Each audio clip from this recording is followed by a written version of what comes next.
the most realistic online racing sim ever made. This is iRacing. Detailed laser scan tracks, fully dynamic real-world cars, and over 50 series to choose from. 6 online world championships offering over $100,000 in annual prizes. This is the original esport racing game. This is iRacing.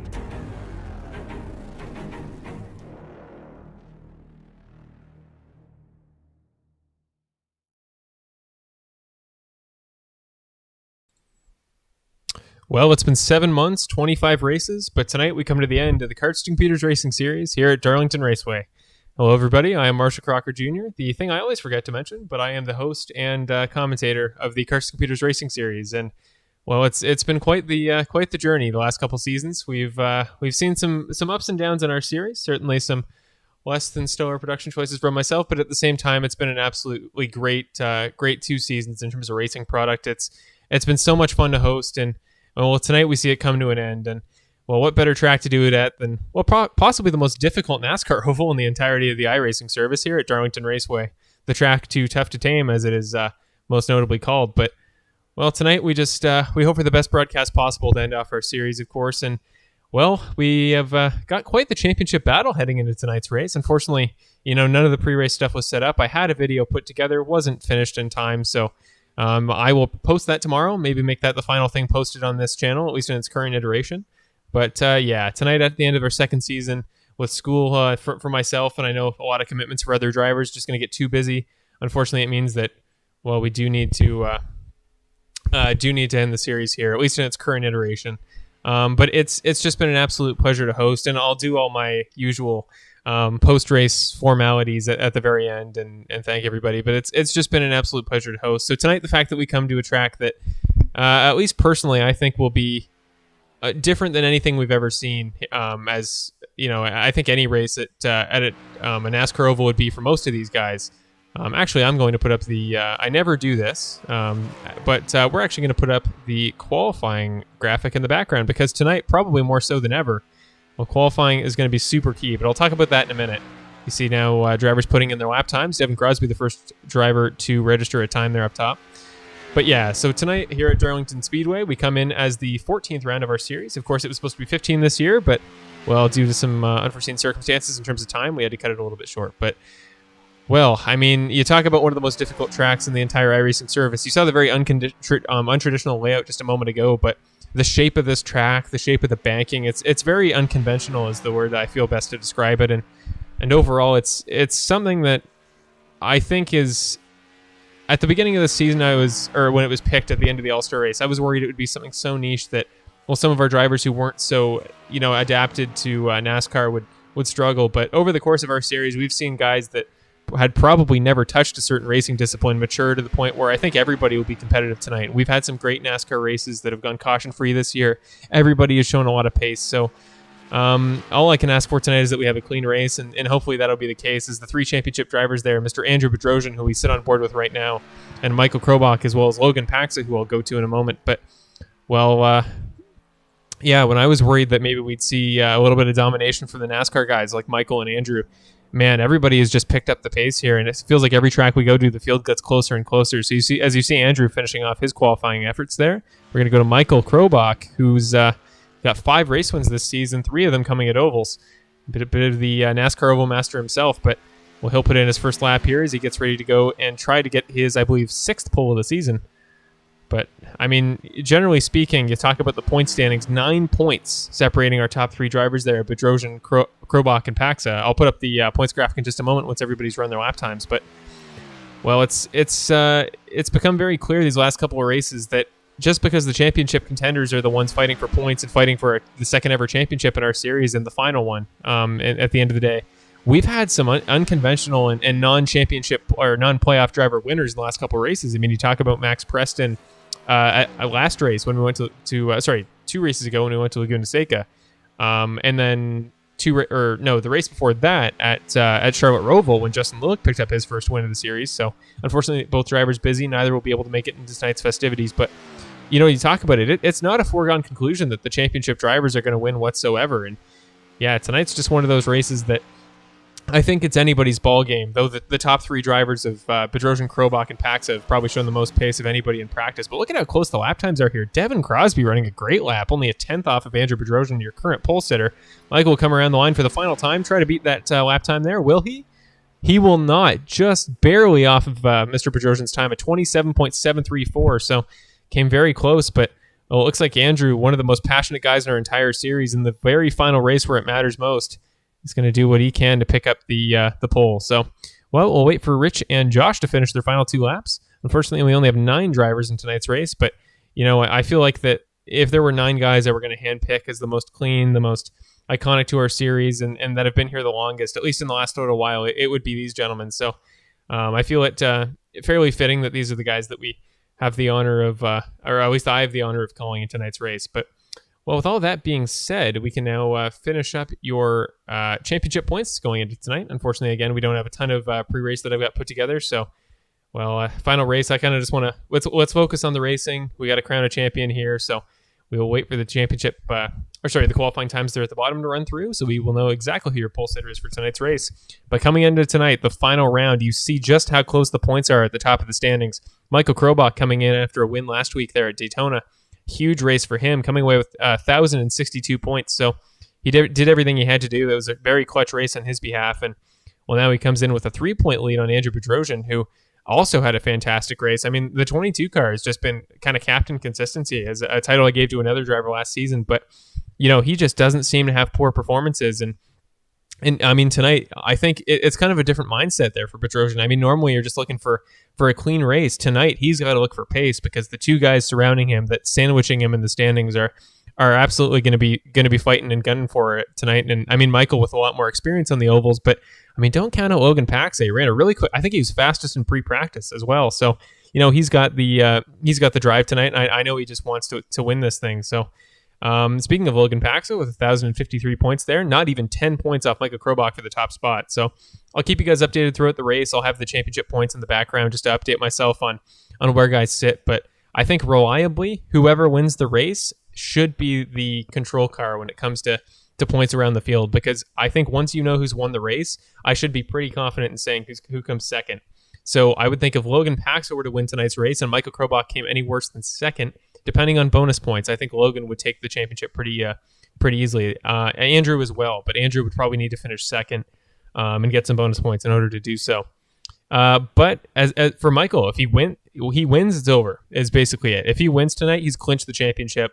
Doesn't matter what happens to other guys. Same with Andrew. He wins tonight, it is over. So both those guys, they know what they're fighting for. And again, I'll keep you guys updated with the scenarios there as we go through. Josh Gallagher, who's currently technically running a lap, but if you notice there on the bottom, he is currently on minute 5 of his lap time, so I have a feeling he's not actually running. But to round out your championship 6 there, Mr. Devin Crosby, who's running in tonight's race, also ran a very quick time. Unfortunately, has been mathematically eliminated now that everybody has showed up. So he can still fight for maybe as good as 3rd the championship, though. I mean, his season is by no means over, and to finish in the top 3 in this series that's been as competitive as it has is truly a milestone in itself. But you got to think after that, Rich Foligno, who's also had a lot of pace in the NASCAR Oval so far in our series, coming into tonight with 1,016 points, only missing one of the last 2 races. So he is in a fair points position himself. He should be able to finish top 5 because Justin Lillick, who is 6th and the final championship driver, has unfortunately missed the playoffs this year. So he was unable to make it. But after that, in terms of our best of the rest championship, those being the drivers that didn't make the playoffs but are still fighting for points, John Guerra, Marshall Crocker, and Manuel Guerra, all within 9 points of each other, just the same as the championship top 3. So 3 guys that are still fighting for something, and the bragging rights of saying that they are the quote-unquote next best driver in the championship after the playoff guys. So again, plenty to fight for throughout the field. Max Preston there in 10th. Jordan West, Josh Gallagher, Logan Ferguson, Woody Mahan, and Marco Felice. Unfortunately, Woody Mahan will miss tonight's race, but Josh Gallagher will make it, and he's only been able to make it out to a select few. Unfortunately, he does appear to not be running his second qualifying lap, so that is a shame to see. But we will now go to the team standings as we are just about to get into tonight's racing action. Again, kind of a quick pre-race show, but again, just trying to focus on the racing tonight. And again, I will post that little recap best of moments video sometime this week. I've got together a little compilation of of all the best moments in Karts Computers Racing Series history. And then I've got a little bit of an awards section, you could call it, on certain awards for best blank throughout the series. So that's a little video I'll put up sometime in the next couple days, and that'll be the final video, I think, on this particular channel. I'll talk more about it later. There is one more event I do need to announce for this series that is not technically a Karts Computer Series race, but it is something I'm putting on and something that will no doubt be involving the drivers in this series. But I'll mention that in just a little bit. But yeah, I think that'll be the last video on this channel, and then until probably the winter, I'll be on a bit of a hiatus when it comes to broadcasting myself, but who knows? After that, I'd be more than happy to put together something else, and I'm thinking already of a bit of a winner, like maybe a Skip Barber series or something that's dedicated to a specific car, but surely all of these guys will be invited to that, and I'll be more than happy to broadcast something of a similar nature. But with that being said, we now come to your team standings tonight, and it can officially be announced. I have the graphic with me right here. But your team champion winning LPM Blue combo this season, Lad Pedal Motorsports Blue, made up of Michael Krobach and Rich Foligno, coming in it tonight. Now that they have participated and are officially showing up, they are officially your Season 2 team champions. I would say in dominant fashion. I mean, from, oh gosh, it was probably the second race. It just they took over the championship lead and didn't look back. And I know Andrew there in the Lad Pedal R&D, thanks to Woody Mahan there at the end of the season, they were definitely starting to make a push there up through the points, but no, just a little bit too little, too late. So, well, Michael and Rich will officially become your team champions. And will they come into tonight with maybe that weight off their back? I mean, Michael can just focus on the championship, and Rich can just focus on getting his first win in the Karts Computers Racing Series. So, well, that is officially decided on their behalf, and there are your team championship points elsewhere. Lad Pedal R&D and Logan Motorsports, the two teams made up of only Logan Paxa and Andrew Bedrosian tonight, mean that, well, depending on their finishing positions, they could take the runner-up spot in the team's championship, and that battle is too close to call. With that being said, we are now ready for your qualifying grid to go up tonight. Here is the starting grid for tonight's race. Just scooch it up a little bit. There we go. So your 9 drivers in the starting field for tonight. Again, a pretty compact field, but it's a pretty compact track, and again, 9 of the series best. It's only fitting that we end this with some of the cleanest and quickest guys we've had in our series. So taking the pole tonight for the second time this season, and a very, very clutch run for Mr. Andrew Bedrosian, the only American in tonight's field, 22 car, won to the championship 3, looking to make up the 3-point deficit he has to Michael Krobach and become the second champion in Karts Computers Racing Series history. After that, Michael Krobach on the outside of the front row. Lad Pedal Motorsports Blue, of course, team champion, winning driver that he is, sitting there on the outside, looking to pick up his second consecutive race win and, well, his first Karts Computers Racing Series championship after tying for the most race wins coming in tonight this season. On the inside of the second row there, Mr. Devin Crosby, great qualifying performance for him. He's qualified pretty well throughout the season, but, well, I don't think quite this high. So props to Devin Crosby with Rich Foligno to his outside there in the number 4 car. Then I believe it is Marshall Crocker Sr. that'll start on the inside of the third row there for the now defunct M&M Motorsports, sitting in the number 24 Jeff Gordon car. Then Logan Paxa, defending champion there, driving the 1 car, looking for his second consecutive championship tonight. I know he's not a NASCAR guy, so it'll be an uphill battle, but, well, he'll start on the outside of the third row, so not terrible position by any means. After that, John Guerra, Josh Gallagher, and Manuel Guerra will round out tonight's field, the 2 Dablick Motorsports cars and the LPM green car, respectively. With that, we will pull down your grid, and we will get ready to go green. For the 14th time this season, the final time in the history of the Karts Computers Racing Series, green flag momentarily at the Darlington Raceway. On the gas pedal is Andrew Bedrosian. Green flag here at Darlington Raceway for the final time. Takes the green in a huge jump for Mr. Andrew Bedrosian. He is just taking off. Nobody in sight. Great start for Andrew. Not only is he your pole sitter, but, well, now you got to think he's got an entirely different goal, is just to pull away as quick as he can.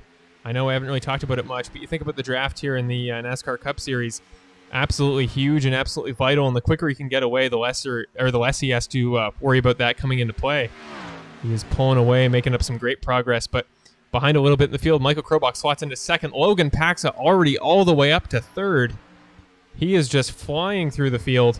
Logan Paxa there in the number 1 Black Panther car in honor of the Chadwick Boseman, who just passed away a couple days ago, the actor who played Black Panther. So great cause for that car. And looking back a little ways, Rich Foligno is now going to see Devin Crosby flying up his inside into corner 3. They're going to come real close, but just enough room will add there on the top side. I mean, you talk about how tight this banking is and how high it is. I mean, it's absolutely brutal to try to make passes here, let alone even just make it through the corner on cold tires yourself. After that, Josh Gallagher has moved up from 8th all the way to 6th at the start of this current stint. Marshall Crocker and the Jeff Gordon 24 car sitting there in 7th. John Garrett and Manuel Garrett will round out the field there. Not quite sure where Manuel is currently, but we will come here through the... as we cross the finish line here, you're going to see Andrew Bedrosian coming up out of corner 4, being closely chased by Michael Krobach, and Pax is making up ground on the both of them. So great effort here by Logan Paxa, a guy who, I mean, I wouldn't have considered the favorite necessarily here at a NASCAR Oval, but again, I talked about it at the beginning of the broadcast. Guys are getting better and better at tracks that don't necessarily suit their driving style and their past experiences. So Logan is going to fight as hard as he can tonight. I just have the feeling. And again, he is sitting right there on the back bumper of Michael Krobach. He has given Michael no room to breathe. As the top 3, I think, separated by about a second, probably less. You look there as we see on the time tower. Yeah, about half a second between the top 3. So, well, this championship battle is going to be 147 laps long. I guarantee it. But Andrew is he's doing his very best to stay out of the draft. I think Michael is still just barely within slipstream range. But Darlington is such a bizarre track. I mean, you look as they head through every single corner, but every corner on track is different. I mean, you look from one corner to another. Not only is it not a proper oval, not symmetrical, and every corner is different, but the bankings change. It's just a very unpredictable and tough to get into a groove track. I mean, every corner is an entirely new battle, and mentally I'd imagine it'd be absolutely brutal, let alone once the tires start to go. I mean, you got to wonder, maybe Michael and Andrew know something about tires Logan doesn't, but in terms of pure pace, Logan is charging through the field quick. I'm going to throw up the track map here just so we know where everybody is on track. Everybody in the top 8 looking to be all kind of packed together there at the just coming across the start-finish line as we speak there, and then you see Manuel Garrett there in the 9th spot, lagging back a little bit, but not too far back in the first couple laps. Going to head to Andrew Bedrosian as we come through the second turn here. Bit of a cool camera shot as you see the top 3 coming around the second corner. Andrew will continue to lead the field. Michael behind him, Logan behind him, and then Devin Crosby's actually making up some ground, starting to catch up to Logan, but still about a second to go on his end. Now we're going to go to Marshall Crocker Sr., who in the number 24 car is continuing to catch up to Josh Gallagher in the 6. He was right up behind them there in that last camera shot, but dropped back a little bit through corners 3 and 4, but still has the potential to make a pass there if he's able. Josh is going to wiggle a little bit, avoiding the top wall. Marshall's going to head down the lane to try to avoid in case he went around. Doesn't look like he will, but still in the draft a fair amount. So, well, Marshall Crocker Sr., my father, who not only has a new racing rig that he got just a couple days ago, so no doubt probably adding some comfort there to his situation, but I know firsthand he did just buy the track about an hour and a half ago. So when it comes to being a quick learner and picking up the pace quick, Marshall Crocker Sr. is doing so. He's only a couple seconds behind Josh Gallagher, a very experienced iRacing NASCAR driver in his own right.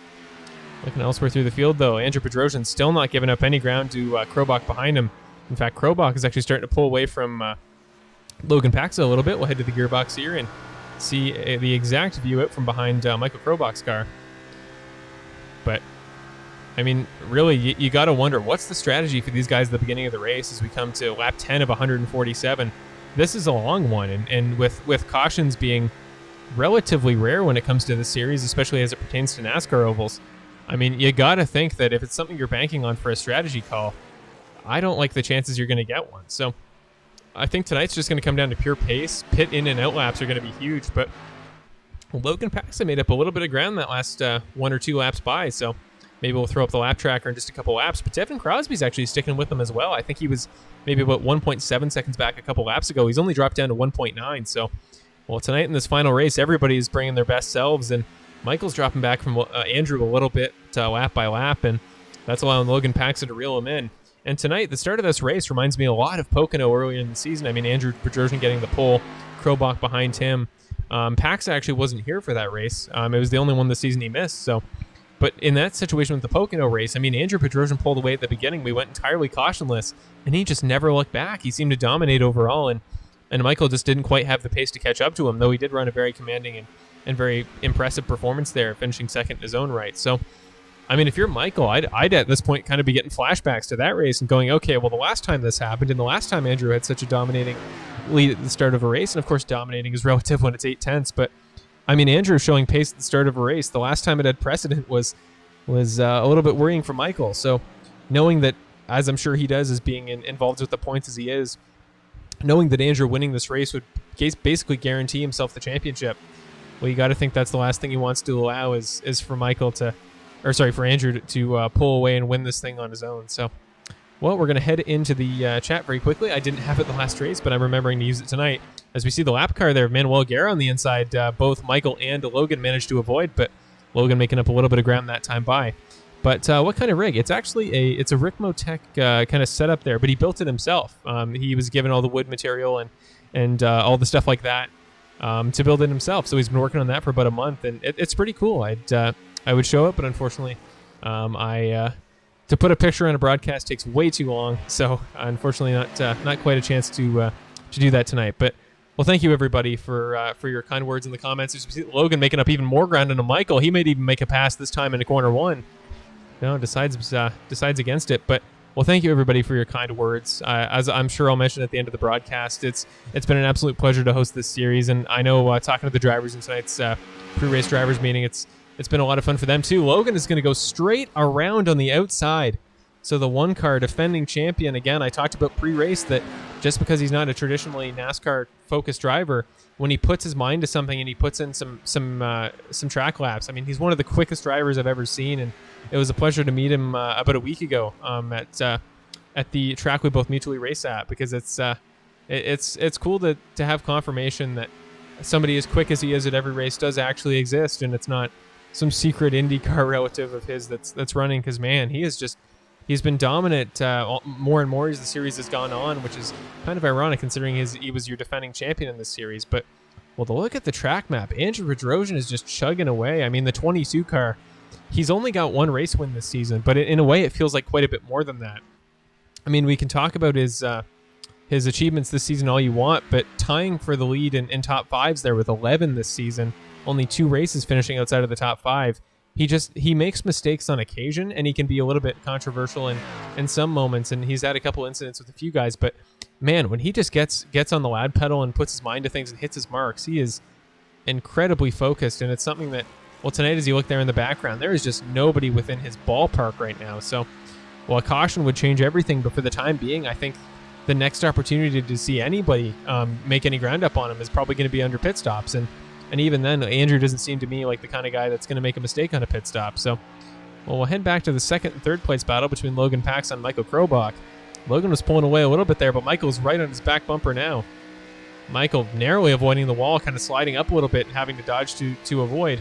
Looking in the background there, is that a battle for position? Or no, it is not. So just making sure that Devin and Rich weren't fighting there for the third spot, but it does not appear they are. So out of corner 2, the second and third place drivers come.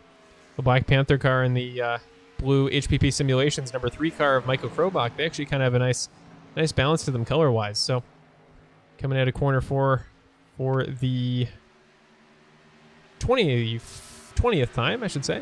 So 20 down, and well, we are about, let me do the quick mental math, about a 7th of the way through tonight's race. So in some ways, 147 laps feels like a lot, but I'd say for a championship driver, it'll feel like an eternity. But for us fans at home that are getting to watch this race, especially if it's as entertaining as the start has been between Michael and Logan, this thing might fly by. They're running about maybe half a minute laps there, about 27 seconds on average. So, 147 laps may sound like a lot, but it's going to fly by. And overall, I mean, we can just talk about the kind of design of Darlington all we want, but I mean, if you think back to the beginning of the NASCAR season, so this whole series started as a result of COVID, trying to give drivers an outlet to race and to have an experience where they can have fans like you guys at home, where they can watch and come out to races and have a good time and see the family members that maybe they don't always get to see in their racing environment.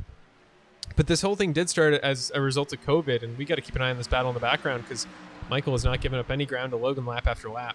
But it seeing as this whole thing started as a result of COVID, hence, carts to computers, it's very fitting that the first track NASCAR came to when they came back from COVID, because NASCAR was the first racing series and really the first major sporting series in all of the states to come back after COVID. In the first track they came to for the first 4 races of their season was Darlington. So in a way, it's kind of a poetic end to our series, and seeing as it was the poetic beginning to NASCAR's, but Michael's going to peek to the inside there. He's got a tire under the corner panel of the number 1 car. Now he's looking to the inside, heading into turn 1. Side by side, Logan makes hard contact with the wall. Didn't look squeezed, but I think he just kind of ran out of room there. Was trying to get a good run, and he'll avoid the outside wall. That time, he's going to keep the position. Got to be the only time I've ever seen a guy make wall contact and then manage to not lose the spot in the same corner. So well, Logan is going to fight for that second place spot all he can, and I think that's Manuel Guerra there in the 12th car who's making this interesting. Just kind of in the catbird seat there, throwing a wrench into the plans of both guys ahead of him who may think, oh, well, we got the entire track to ourselves. Us two can just fight it out. But no, you got a lap car sitting right there behind you guys, so they'd better be careful. But, well, the top two cars tonight are no doubt having some success, as we see Devin Crosby behind them in the number 5 entry. He's a guy that's missed a couple of races this season, and I know he had a horrible stretch of luck earlier in the year. I think at Canadian Tire Motorsports Park, it was probably the worst. I think he was taken out about 3 or 4 times, totally unrelated to himself. So it's good to see him having success tonight, and finishing 3rd in qualifying, the best he's had all season. And now he's got Manuel Guerra in front of him as a nice little draft pick to maybe make his way up to the 2 guys in front of him. Manuel's going to swerve. Devin just barely avoids him. As again, I talked about Devin's bad luck in this series.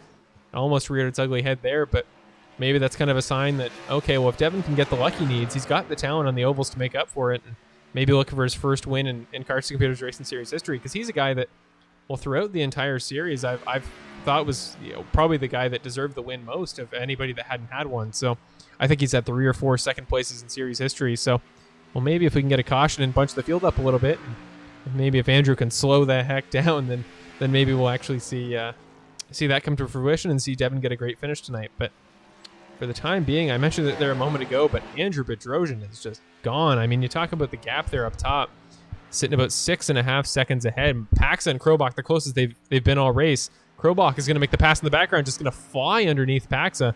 What corner would that be? That would be heading into corner 2. So, well, Michael will move up there to the 2nd spot. Again, panning to this camera that's way far back, but we didn't even see Andrew Bedrosian. So you see Devin sandwiched by 2 Diabolic Motorsports cars in the background, and then that's the 24 of Marshall Crocker Sr. there in the background heading up towards the camera. But yeah, Andrew, as he watches his 2 championship rivals there fight behind him for the 2nd place spot. I mean, again, Andrew wins this thing, it is over. The championship will be entirely decided if he's able to get the top step on tonight's podium. So, well, Michael making the move back on Logan in corner 1 there, and I'm surprised because it looked like Logan was showing equal, if not greater, pace than Michael there in that last stint. So, well, for Michael to be able to make the move and to head by him with that much pace, got to wonder if maybe Logan just tapped an outside wall or something of the sort. But well, Michael will start to actually pull away a little bit this time by. You look at about 3 or 4 second gap there for the number 3 car. Yeah, sitting in there about a half a second. So, well, 30 laps into tonight's race. I think we're going to take a very quick commercial break. We're going to go side by side. We'll keep all the racing action on in the background. I am Marshall Crocker Jr., the host of the Karts Computers Racing Series. Thank you again, everybody, for coming out to our final race and looking to crown a champion here at the Darlington Raceway for round number 14 of the Karts Computers Racing Series' 2nd and final season. The most realistic online racing sim ever made. This is iRacing. Detailed laser scan tracks, fully dynamic real world cars, and over 50 series to choose from. 6 online world championships offering over $100,000 in annual prizes. This is the original esport racing game. This is iRacing.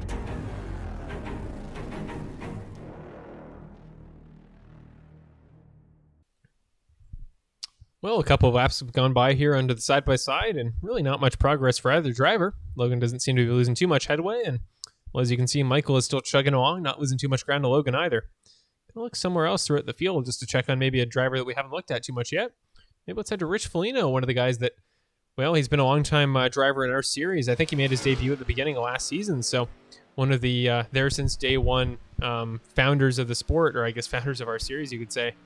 But man, Rich has just had a journey through our series. He's not only one half of the championship winning LPM Blue Tandem, but man, he's a guy that I know we're talking about the consistency of Andrew Bedrosian, right, as he makes a little bit of contact there with the outside wall.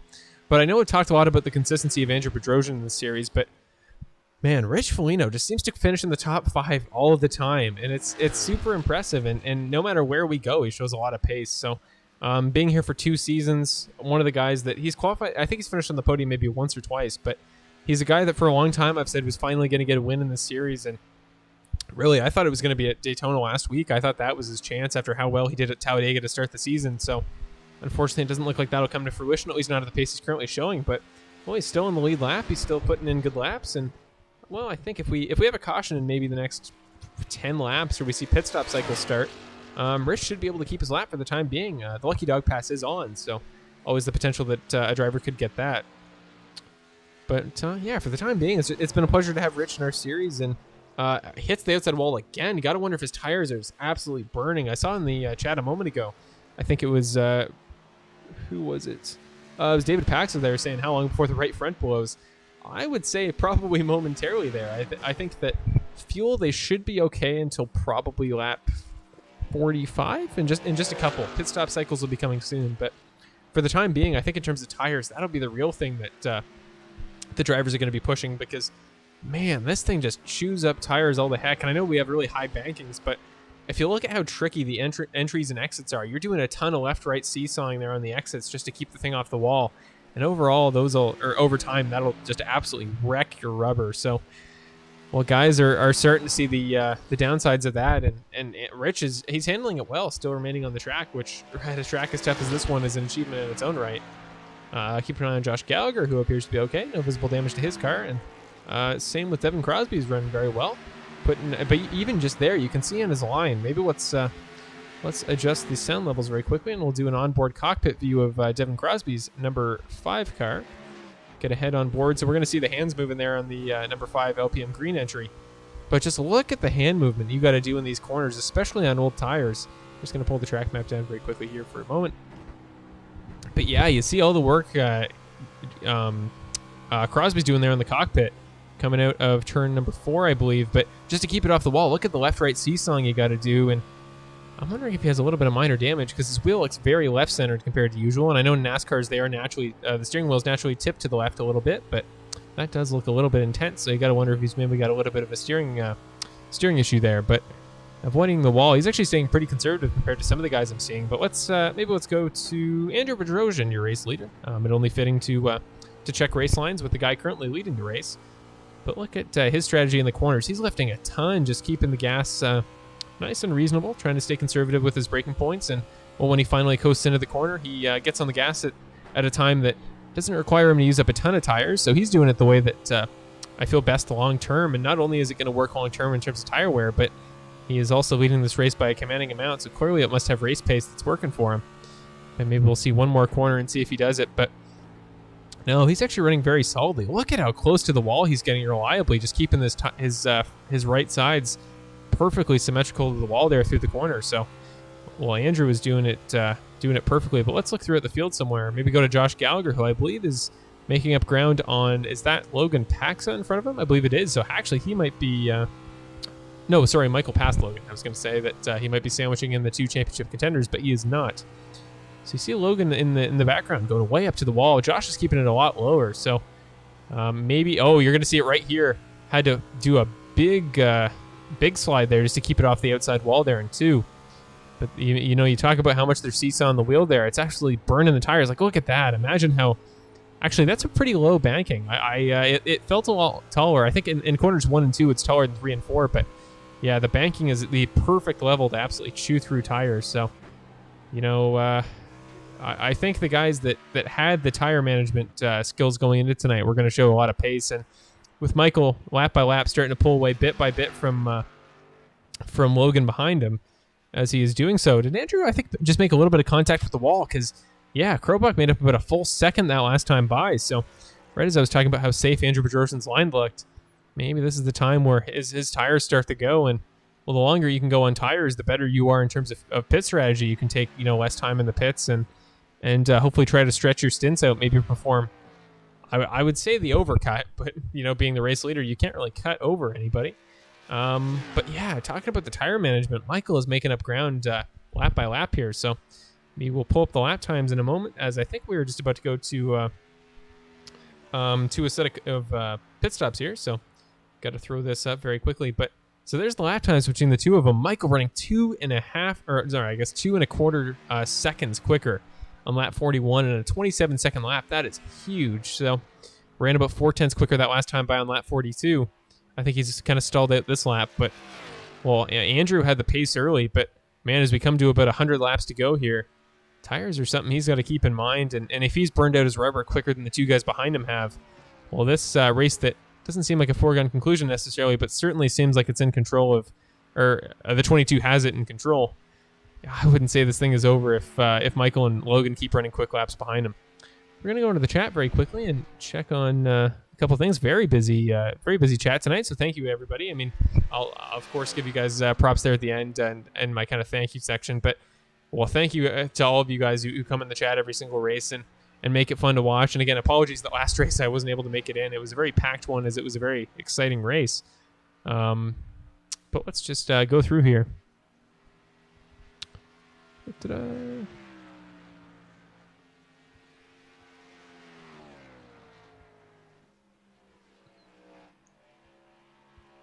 Oh, well, thank you, everybody, for all the kind words. I know last week's race at Daytona was probably a lot more controversial and action-packed than that, but, well, thank you, everybody, for the, kind words about the series and about putting it on. And there's no bigger satisfaction in my life than coming into these races and seeing that everybody's enjoying them, and that whether there be technical issues or not, or whether we have some races that are a little simple, you could call it.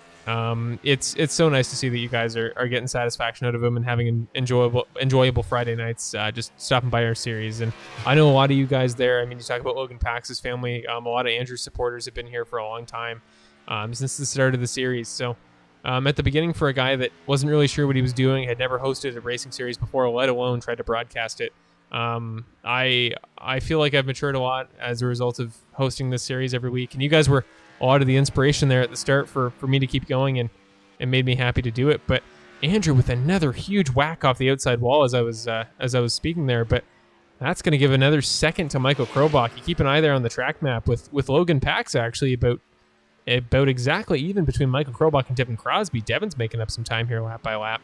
But yeah, Andrew's got to keep an eye on that outside wall, because every time he hits there, not only does he have damage that builds up over the course of the run, but about 2 or 3 seconds are gained by Michael every single time. So, well, the 3 car looking for his first championship. Same with Andrew. The two guys that maybe don't know what it's like to, in the clutch moments, have to come away with a great finishing performance. And Logan did it last year when he won his championship. So, well, when it comes to being clutch, we'll see who has the clutch gene, as they call it. But now that Andrew is keeping it off the outside wall there and getting back in a bit of a rhythm, he appears to have now evened out his time to Michael. So that 5-second gap to the lead for the 22 car looks to stay about the same for the next little while. Andrew, we haven't really talked about it much, but usually I do mention at some point the paint schemes for every driver.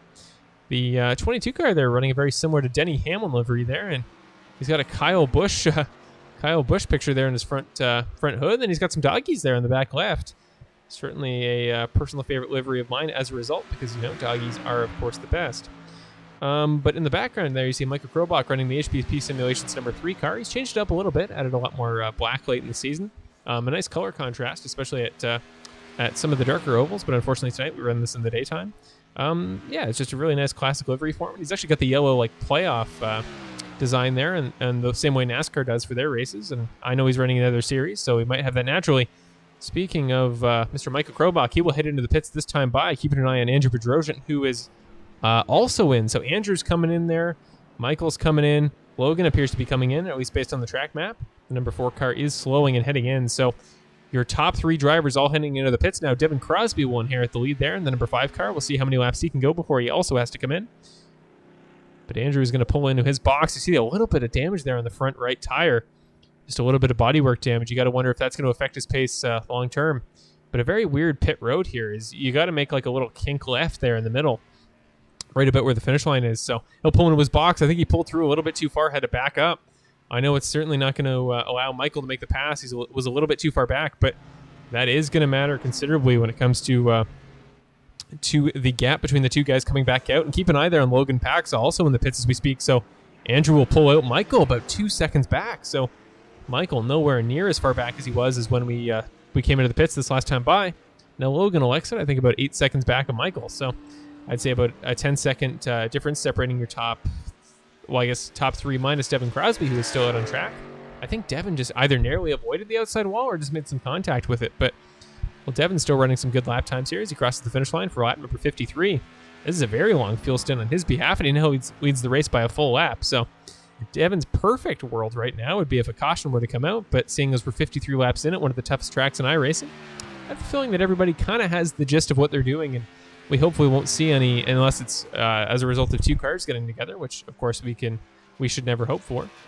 But Rich Foligno will now exit out of the pits. Logan will make the pass there, and I don't believe that was for position, so I think Rich might be a lap back of the top, I guess, 4 if you include Devin Crosby. But he'll exit the pits and look for his, I think, 8th or 9th top 5 of the season.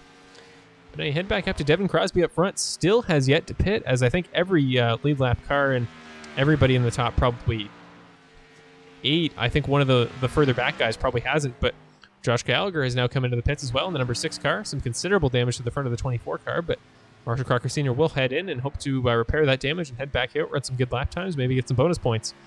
But still, as we come across our lap 55, yet to pit is the 5 of Devin Crosby. And, I mean, tonight seemed like a conventional 2-stop strategy that I almost didn't feel it important to mention because I think it was really just going to be a race on pace, but well, Devin is proving that if there's any possibility you could do a 1-stop, which would require him to go maybe 14 more laps, right as I say it, he's going to come into the pits. Huge slide there on the back end. Manages to save it, but look at him getting the back end pretty swervy there and coming into the pit entrance. It's a super tough pit entrance, I failed to mention before the race, but yeah, this Darlington pit is just absolutely brutal. So he gets it loaded up in time and he'll pull in. Now he's got about a 30-second lead ahead to Andrew Bedrosian, so if he can have a quick pit in and out, he might pull the overcut on Logan Paxa, maybe move up to the 3rd spot, maybe even Michael Krobach. But Michael is now about 5 seconds back at Andrew. It looked like he was closer coming out of the pits, but looks like just a better pit out lap for Andrew Bedrosian, who also might be working the tires a little bit harder. I mean, you saw there in the long run last time that Michael had more pace than Andrew did, so you got to wonder if Michael will kick it into an extra gear in his attempt to win this thing. But let's keep an eye there in the background on Andrew Bedrosian, who I think is... Oh, he's already passed. So Andrew got the position, no strings attached. Wow, that was by quite a margin as well. Andrew might even lap him here this time by if Devin doesn't exit the pits quickly. So I was thinking that we might see Devin gain a couple spots, but it looks like even after pit cycles, Andrew is going to extend his lead a little bit to, at least as far as Devin and Logan are concerned.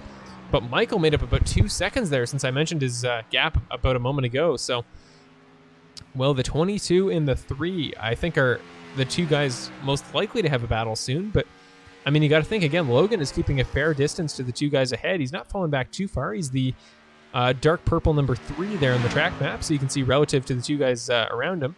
He's not running bad lap times at all, so... Well, yeah, you know, a long term in this race, again, a caution would throw everything into jeopardy, but for the time being, it looks like it'll be an on-track battle between the 22 and the 3 to settle the championship, unless, of course, something were to go insanely chaotic to end this race. Maybe we're going to go check the gearbox there on the 22 car, see how close Michael is in the background. You can kind of see it in the background of that shot as he comes back onto the straightaway. But I believe he is coming out of corner 4 as we speak, so there in the background is the 3 car of Michael Krobach sitting... I was about to say fittingly in the 3rd spot, but he's in 2nd. My inability to read is probably the thing that'll fail my career as a broadcaster. But in the background there, you do see the 3 car making up a little bit of ground lap by lap, but actually now has seemed to stall out. So, well, you got to wonder if he's just waiting for that long run, trying to conserve his tires a little bit better than Andrew has. But just going to check the chat very quickly once again. Oh, hey, thank you, Bruce, there for being fans of both the 2 Crocker compatriots. Of course, I mean, you could be more of a fan of one than the other. Perhaps not the one that's raced, but I don't know what I'm trying to say. But thank you there for that. I will pass it along to my dad. Looking elsewhere throughout the field, though, Devin did remain on the lead lap actually. So. Despite the fact that it looked like he was going to have to lose a lap there within the next couple to Andrew, who had a very quick pit out lap.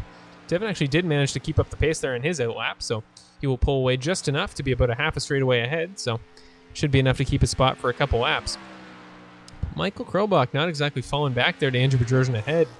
See there on the track map, that gap isn't closing in all too quickly, so going to try to use one of our fancy cameras here.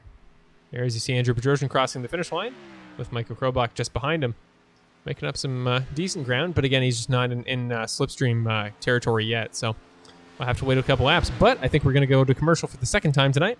Just going to try to take a couple of frequent breaks just to keep up, water breaks and to try to save time later so we can just do a big, long, continuous run of racing to the finish. But, well, as usual, thank you, ladies and gentlemen, for watching the 14th round of the Karts Computers Racing Series second season at Darlington Raceway, and I'll be back in just a moment.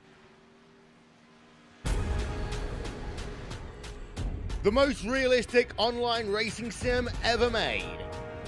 This is iRacing. Detailed laser scan tracks, fully dynamic real-world cars, and over 50 series to choose from. 6 online world championships offering over $100,000 in annual prizes. This is the original esport racing game. This is iRacing.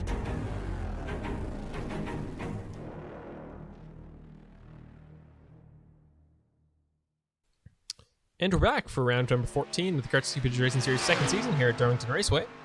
Looking live at Andrew Bedrosian, your current race leader, who's extended his gap over Michael Krobach a fairly considerable amount since we went to a break by about a full set. Actually, that's starting to drop right as we speak. So Logan Paxa looking back about 12 seconds, who has maybe dropped back about a second or two in the last couple laps, but certainly not fallen back a considerable amount. So, well, let's keep an eye on them as the stint goes on.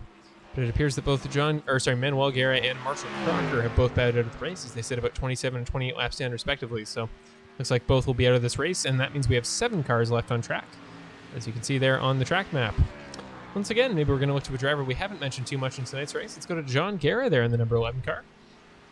John is yet another guy who's been in our series a very, very long time. As you see, race leader Andrew Bedrosian is going to head by him on the outside in the 22. But John has been with our series a long, long time. I think he's one of the, as I called him a moment ago, but the founding fathers of the series, starting race 1 of last season all the way to tonight's 14th round. But John is one of those guys that not only has he led the Diabolic Motorsports team in points, one that's had a very successful season as well. I think they'll finish maybe 5th in the team standings when all is said and done. But he's had a very good individual season himself. I mean, he's the leader in the Best of the Rest Championship coming into tonight. That means he's sitting in 7th, the first guy out of the playoff 6. Marshall Crocker Sr. is back on track there in the number 24 car, so he will head back out. But yeah, with John being, I think, 7th at the moment there, sitting about 5 laps down, letting the the lead cars by, so good on him.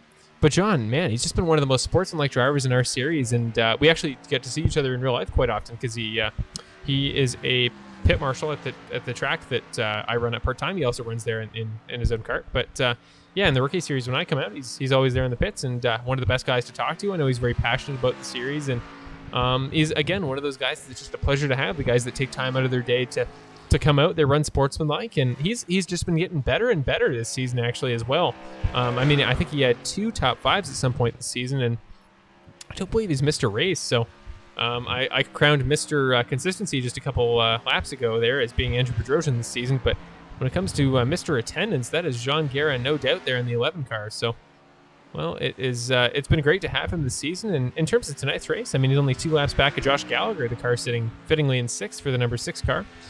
But, yeah, just doesn't quite have the pace of the top couple guys tonight. But I know he's not coming from a NASCAR oval background. It's something that I think was very foreign to him coming into the season on iRacing. But it's good to see that he's adapted as well as he has, and he's very consistent. He doesn't seem to make mistakes as nearly as much as somebody you'd expect to be new to a discipline would. I mean, I think if I had never seen a NASCAR race before coming into this series and then had to run some of the tracks we have here in the NASCAR discipline, luckily I did. I have quite a bit of experience in my backgrounds with other stuff, and I'm a very big NASCAR fan on the side. But if I hadn't, I think I'd be very happy to be doing as well as John has in our series at this new track type. So, just a great guy, class personality there on John Guerra. So, as we come to the end of the series, he'll be one of the guys that'll be sad to not see in the races anymore. And he was one of those guys I was hoping one day I was going to get a chance to interview. But I'll always get the chance to talk to him in the background in real life. So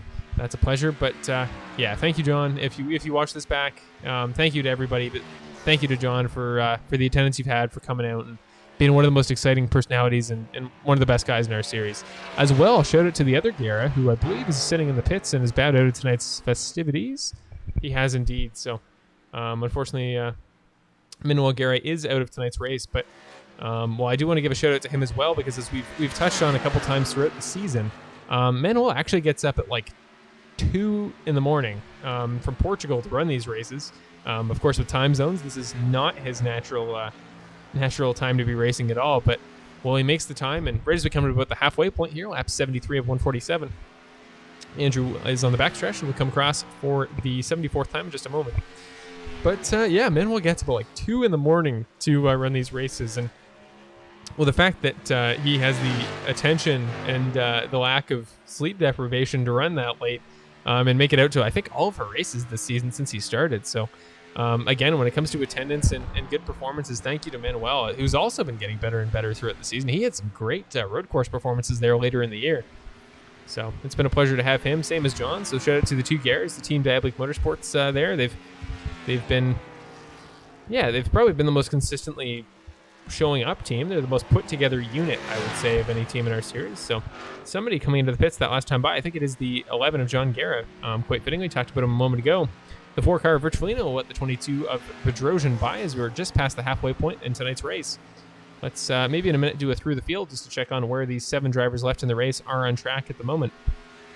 But Andrew's starting to pull away a little bit again on Michael, maybe as a result of lap traffic or something of the sort, but got about a full second on Michael in the last 10 laps and about 2 seconds on Logan. So Logan was making up a little bit of ground there, though. So certainly not a guy to count out, even with this much of the race gone by, because he's only 12 seconds back. And even Devin has made up, I think, about 2 seconds in the last couple laps. So as the race director, you'd never hope for a caution. But, man, one right now would throw this race into chaos. And it'd be interesting to see. Cautions tonight, I haven't really mentioned it, but they are automatic. Rich Foligno just made a massive contact with the inside wall. He's spinning around, going backwards.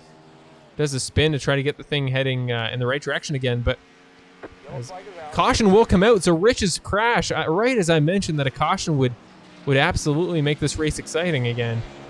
Oh boy, what good timing, because yeah, Rich just, we'll go to a replay in a moment, but I saw him in the background there, and one of our shots get loose and make contact with the inside wall at a 4. A very difficult, tricky 4th corner because the high banking there is sloping immediately onto the flat ground in a very weird transition. But let's see what happens there. So just carries too much speed and taps the rear end off the wall. Kind of unsettles the car a little bit, gets the front end loose, and after that, he's just along for the ride. I think you can try to correct as much as you want, but see there, the outside right taps a little bit, then he gets the front right there, and yeah, at that point, the car's just, it's kind of beyond saving, and you got to wonder in terms of tire wear as well. The worse your tires get, the harder it obviously is to correct and avoid an incident. So, well, we head back live, and we got some pit stops happening now. The 22 of Bedrosian, the 3 of Krobach, and the 5 of Crosby all come in this time. But interestingly enough, the 1 car of Logan Paxa decides to stay out, so he will become your current race leader for the first time all race, and he'll get the bonus point for doing so. Maybe that's the strategy behind it. But Logan will lead the field to the green flag next time by, unless, of course, he does pit on the second caution lap. We'll keep an eye on the race out of pit road there. Let me just throw to it right now. So we'll see who wins the battle off pit road. So the Bedrosian 22 car will head out of the pits first. Like Krobach just a little ways back, maybe 2 or 3 seconds. And Devin Crosby will drop the jack and head out of the pits momentarily. We'll see how that'll affect the way we shuffle out line-wise. I don't think... I don't think Rich will take his 5th spot back, but it depends on whether he was able to get back to the pits. No, setting 2 laps down, so I don't think he was able to. Actually, let's keep an eye on him in the background. Logan Paxa will come into the pits this time, so, well, I guess he's going to take 1 lap, fresher tires, and more fuel. Rich actually appeared to not come into the pits after his last incident, so makes it back without the need for a tow, which will save him track position for sure, but it does mean that only 4 cars will be on the lead lap when we come back to green. And as is the case with most races that we run in the NASCAR discipline in our series, the cars in the lapped cars in the middle of the field will all be sent to the back, so it should be all the leaders up front in the top 4. And we've got John Guerra there, who will get a pass around the pace car, so he'll get his lap back, and we'll go back to 5 laps down instead of 6. Pace car will lead the field to green in just a couple of laps. The lights on the pace car are still on, because we do still have a couple of cars in the pits. Logan Paxa there in the 1 car sitting on pit road. Rich Foligno drops the jack, so... thought he might head out first, but no, Logan will head out of the pits there in the 1 car. All revved up and completely clean there. No damage that he's taken throughout the race, so impressive his ability to avoid the outside wall, as well, even the quick guys like Andrew Bedrosian have have given it a tap once or twice throughout the race. So he'll get back and we'll hop on the end of that lead 3 and now make it 4 on the lead lap, fighting for the win in tonight's race as we come just past the halfway point. So let's check on the pace car, see where it is, and the lights are still on. We'll wait as it comes past the start-finish line to see if the lights head off, and if they don't, maybe we're going to take a very quick side-by-side break, and we'll be back for, well, maybe the last ever green flag in the Karts Computers Racing Series, because, well, we went very clean through the first half, and only one caution there by the result of a fluke incident. So, well, we will keep an eye on the pace car lights as Andrew Bedrosian will now take over the race lead again. Logan will get his bonus point, but Andrew will be in control of the field next time we go green. For the final time, I would think, in the Karts Computers Racing Series history, we will now go to, I believe, our final caution. So, our final commercial break, I should say. Under caution, fittingly enough. But once again, thank you everybody for watching the 14th round of the Karts Computers Racing Series season. And looking forward to possibly the last green flag of the season to announce our second ever Karts Computers Racing Series champion here at Darlington Raceway. The most realistic online racing sim ever made. This is iRacing. Detailed laser scan tracks, fully dynamic real world cars, and over 50 series to choose from. 6 online world championships offering over $100,000 in annual prizes. This is the original esport racing game. This is iRacing.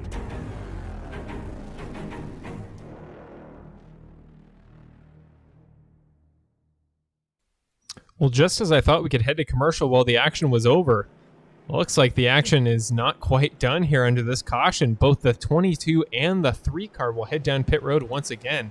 Not sure if this is a drive-through or an actual pit service. It is a pit service, so I wonder if these guys think this can be the final time they come in for fuel. I know it's going to be close if they pit right now, but, well, I think they're going to come in, grab some new tires, try to have the freshest rubber there in the restart. Michael Krobach will make the pass on Andrew coming out of the pits, so Michael took even less fuel than the 22 car, it would seem. So, right as I suggested that Andrew would lead the field to green coming out of the final restart, he's actually got to hurry because the pace car's coming through the final straightaway now. It's about to go green the next time by through corner 4. So, well, strategy-wise, I'm not sure what the plan is there. I think they'll join at the back of the line as well. They're not going to try to bunch the lap cars up to the back. So, well, they'll start at the rear of the field, newest tires and most fuel, but Devin Crosby will now become the effective race leader here, and will take the field to green for his first time of the race. We'll get the bonus point for leading lap.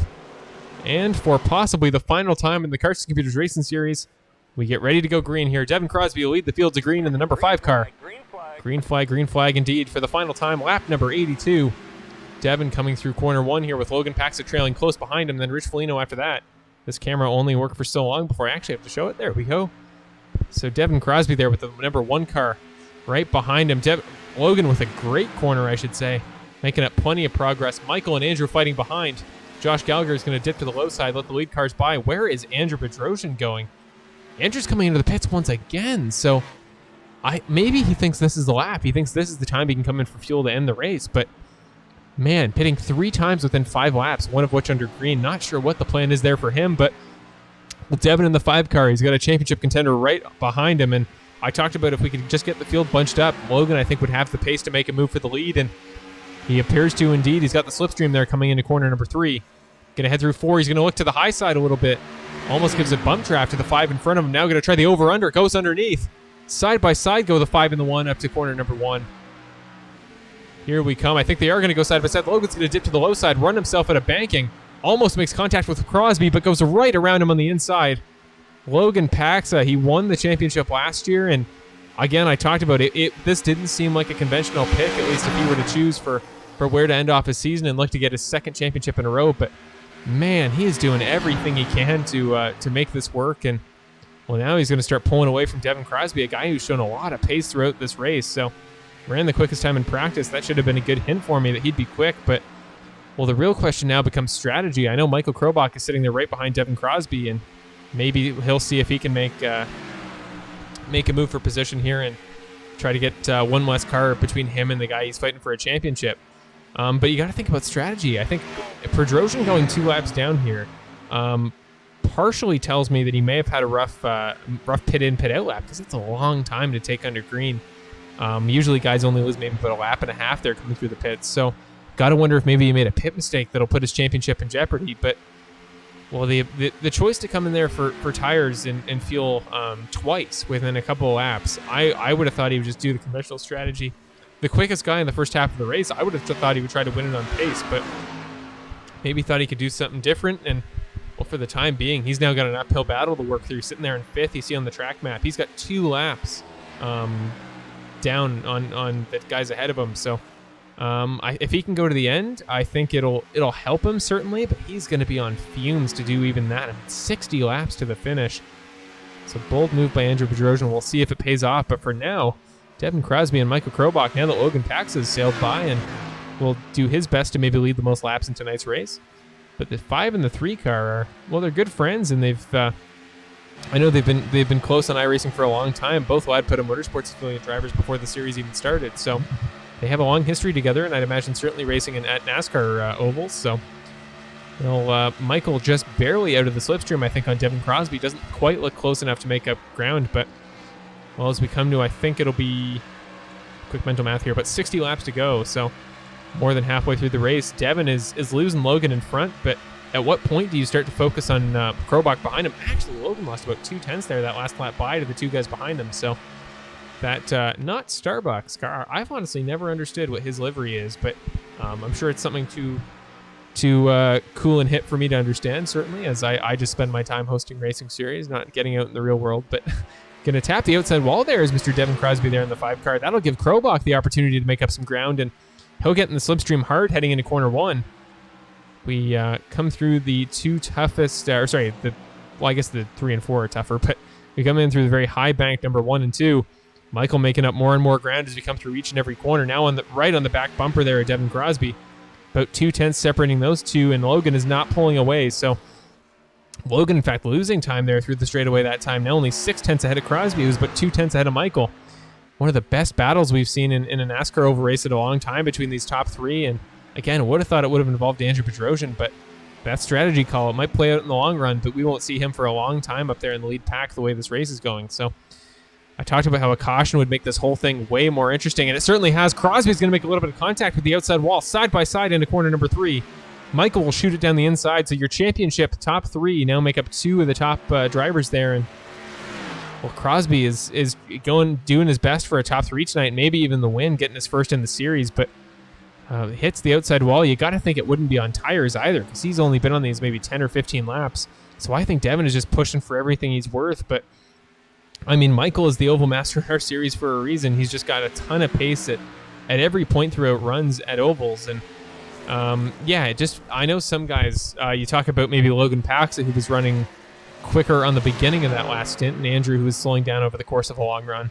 Some guys just have the ability to run really long stints and be quick all the way throughout it. And Michael's one of those guys. If you look at his lap times after the race, he runs almost identical laps any time throughout a stint, regardless of tires. So Michael is just the tire conservation kind of guru of our series, but well, in the process there of passing Devin Crosby, who's dropped back about a half a second from Michael, he's dropped back about 0.5 of a second to Paxa ahead. So, well, I guess the tough part of Krobach's stint here is done, because he doesn't have a lap car for miles ahead of him. So now he can just hit his marks, try to focus on making up the ground to Paxa on his own. But yeah, even just the simplest lap car here at a track where it's as tough to pass as Darlington is can absolutely throw a wrench in your race. And Devin's still running quick, not dropping back very far there in the background. So, well, that may be Krobach's second to last pass of the race if he wants to win this thing. Because again, if Bedrosian wins, I don't think it's going to be on track. I think it's just going to be because he's going to run the longest on fuel and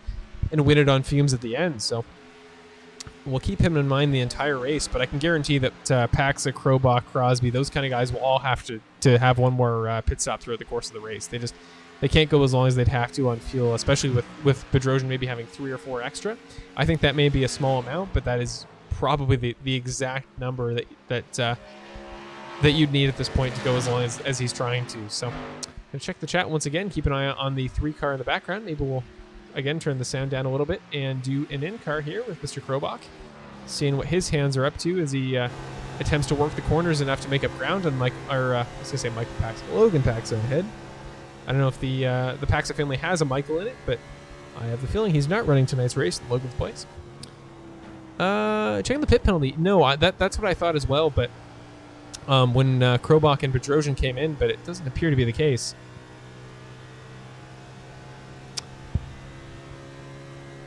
Yeah, so I agree wholeheartedly with Heather's point there. Just, yeah, Michael is the master of the long game, and I know some guys, when it comes to especially trying to win a championship here, trying to make every lap count, trying to win it in fancy style, Michael just says, no, I know I can win this thing if we wait until well after lap 100, as it appears he'll have to, making up a ton of ground on Logan that time through the corner. So we'll keep an eye on Pax in the background. We're going to pull the track maps in for a couple laps. But yeah, he's done it in our series for a long time, and it's a skill that as an iRacer myself, I don't possess, nor do I truly understand. I don't really get the guys that are able to plan out that far and think and be less selfish with their tires, thinking that, okay, well, in 10 laps, this will play right into my hands as it is now for Krobach. Look at every corner just making up a little bit more and more ground.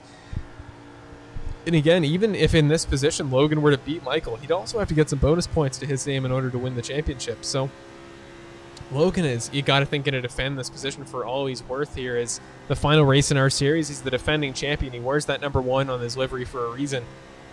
But he is not going to make this easy for Michael. And it's exciting because guys that maybe don't have the same comfort on long runs, especially in knowing his NASCAR experience compared to Michael, who's been running NASCAR as long as I can remember him talking about iRacing. He's probably not going to have the pace in the long run. I hate to say it, because as we've talked about, Michael is just so quick on like lap 40 of a tire stint. So Logan is, you got to think, going to fight for this position as hard as he can, perhaps more than maybe Michael wants it at this point, knowing they both have one more pit stop where he could potentially pull an under or overcut on him there. So still unable to make the move on Logan for the time being. We're going to head back to a normal camera in just a moment, but hitting close as he's ever been that time by. The 1 in the 3 car out of the corner 4. Going to start lap number 101 here of the final round of the season. Right up on the back bumper. Look at how close they've got. You got to wonder now, if you're in the head of Logan Paxson, does that start to worry you, start to make you kind of lose your focus and stop hitting your marks as well as he has? And if I'm Logan, just focus on the track ahead of you. If he makes a move, he makes a move. But Michael's a clean guy. He wouldn't pull maybe a slip move up from the bottom and take a guy out. He's gonna try to make this move clean if he can. I know it. So, well, Logan is actually starting to stretch the gap out a little bit that time by. We'll keep an eye on the lap timer in just a moment. But, well, I mean, with Andrew out of this thing, at least for the time being, until his pit strategy becomes more evident as to whether or not it worked, this is kind of going to be our entertainment for the next 45 laps. And again, they just don't seem to be missing a beat when it comes to keeping pace with each other. I mean, they've been locked to the hip for the last, easily it's 10 laps. So Michael, now he's the closest he's been. He might think about a pass to the inside here through corner 1, crossing for the 103rd time in this race. Nope, they're gonna keep single file through corner 1. Logan came in a little bit too hot there on the inside, jumped the curb, so he's gonna have to woe it up a little bit to make the corner. But no, Michael, I think, braked to avoid him locking up in front of him. I almost got brake checked, so I think he lost just as much pace as Logan did there through corners 1 and 2. Now as we come through 3 and 4, once again, the gap just not getting any smaller. He's got a slipstream there, does Michael Krobach, but, well, besides getting him right up behind him on the back bumper into the corners, that'll only really help him if he'll be able to make a move. And I mean, you look at how thin the margins here at Darlington. I mean, the real ideal sweet spot in terms of driving line there for these guys is right above that dotted white line. And as you can see, that dotted white line has very little racetrack above it, especially where every corner is different. I would be scared to pass unless I had a very intimate knowledge of the track, which, now that I say it, I'm sure that Michael does. But, well, as we come through lap 105, 42 to go, or 43 to go, I should say. Not much race left. So, I mean, Michael's still got plenty of time to plan something out, especially with one more pit stop to go. But the question is, are these two going to pit with each other? And is that where Michael's going to try to make his move? Or does he think, okay, well, with a decent amount of race to go, is it better to just get it out of the way, reset your mind as though you're the race leader rather than you still have one more guy to catch? Michael making a little bit of contact there with the outside wall. You saw the sparks flying there at the apex of turn 3 and 4. But we crossed the line once again here. Now 42 to go. 42, you could say, in honor of Chadwick Boseman, the very same actor that the Logan is repping tonight. Of course, played Jackie Robinson in 42, so died of cancer just this past week, which is truly an unfortunate shame and something that kind of came out of nowhere. But Logan repping him on the back of his car with the Black Panther livery is certainly a nice move on his behalf. But Michael, close as he's been there, coming through corner 4, they're going to cross the line for lap 107. Getting closer and closer to the end of this race every lap, and closer to the end of the series. And the number one thing I want is a battle as close as this to end off our journey here in the Karts and Computers Racing Series. And well, this certainly isn't how we started. We started with quite a few maybe MX5 road courses, Skippy road courses, and well, I guess we officially started with a Dwyer IR18 race, but to end it off with a NASCAR race, the series that everybody's been getting better and better at as we've gone through our series, seems kind of fitting. Going to go side by side. Michael just peeking under the inside quarter panel as we come into corner 1. Logan's going to throw it in a little bit harder, just barely avoids the outside wall, side by side through corners 1 and 2. Logan will get on the gas, just barely hit the apex better than Michael does. We'll put the car back in front and slide in there back in a single file. Nice move by Logan. Committed real hard on the apex and kept it on the gas. And it takes some, well, I'm not going to use the word I was going to use because YouTube will get upset, but it takes some stones to keep your foot in the gas as hard as he has. But side by side once again into 1. Michael's got way more room than he did. Gonna soar by the 1 car there on the inside through corners 1 and 2. So finally got the chance to make his move there. Just had a huge run of corner 4. I wonder if Michael or Logan just barely tapped the outside wall there on entry, because Michael made a absolutely huge run there through the corner. So coming up to lap number 110, Michael is now the guy to beat. He's now the control car when it comes to winning this race, and everything's in his hands, unless of course Andrew gets his pit strategy to work. But again, we won't know that until the pit cycles do start. The question is, though, once we do eventually come to a pit stop, what are the pit in and out laps like for these two guys? Because Logan is not losing ground on Michael Krobach at all. So you got to think, okay, if these two guys are both practiced, they both know what they're doing on this very tricky Darlington pit road entry. Well, we could see this series championship for season 2 be decided in the pits. And well, it's always cool to see a series as hard fought as this one be ended in such a technical way. But just looking in the on the broadcast, sorry, track map. Yes, very good point. Sorry, my bad on that one. If we do throw up the track map, we will notice that Devin Crosby is actually keeping a fairly close eye on the two guys in front of him. Andrew Bedrosian, where did he come from? The 22 car on newer tires than anybody.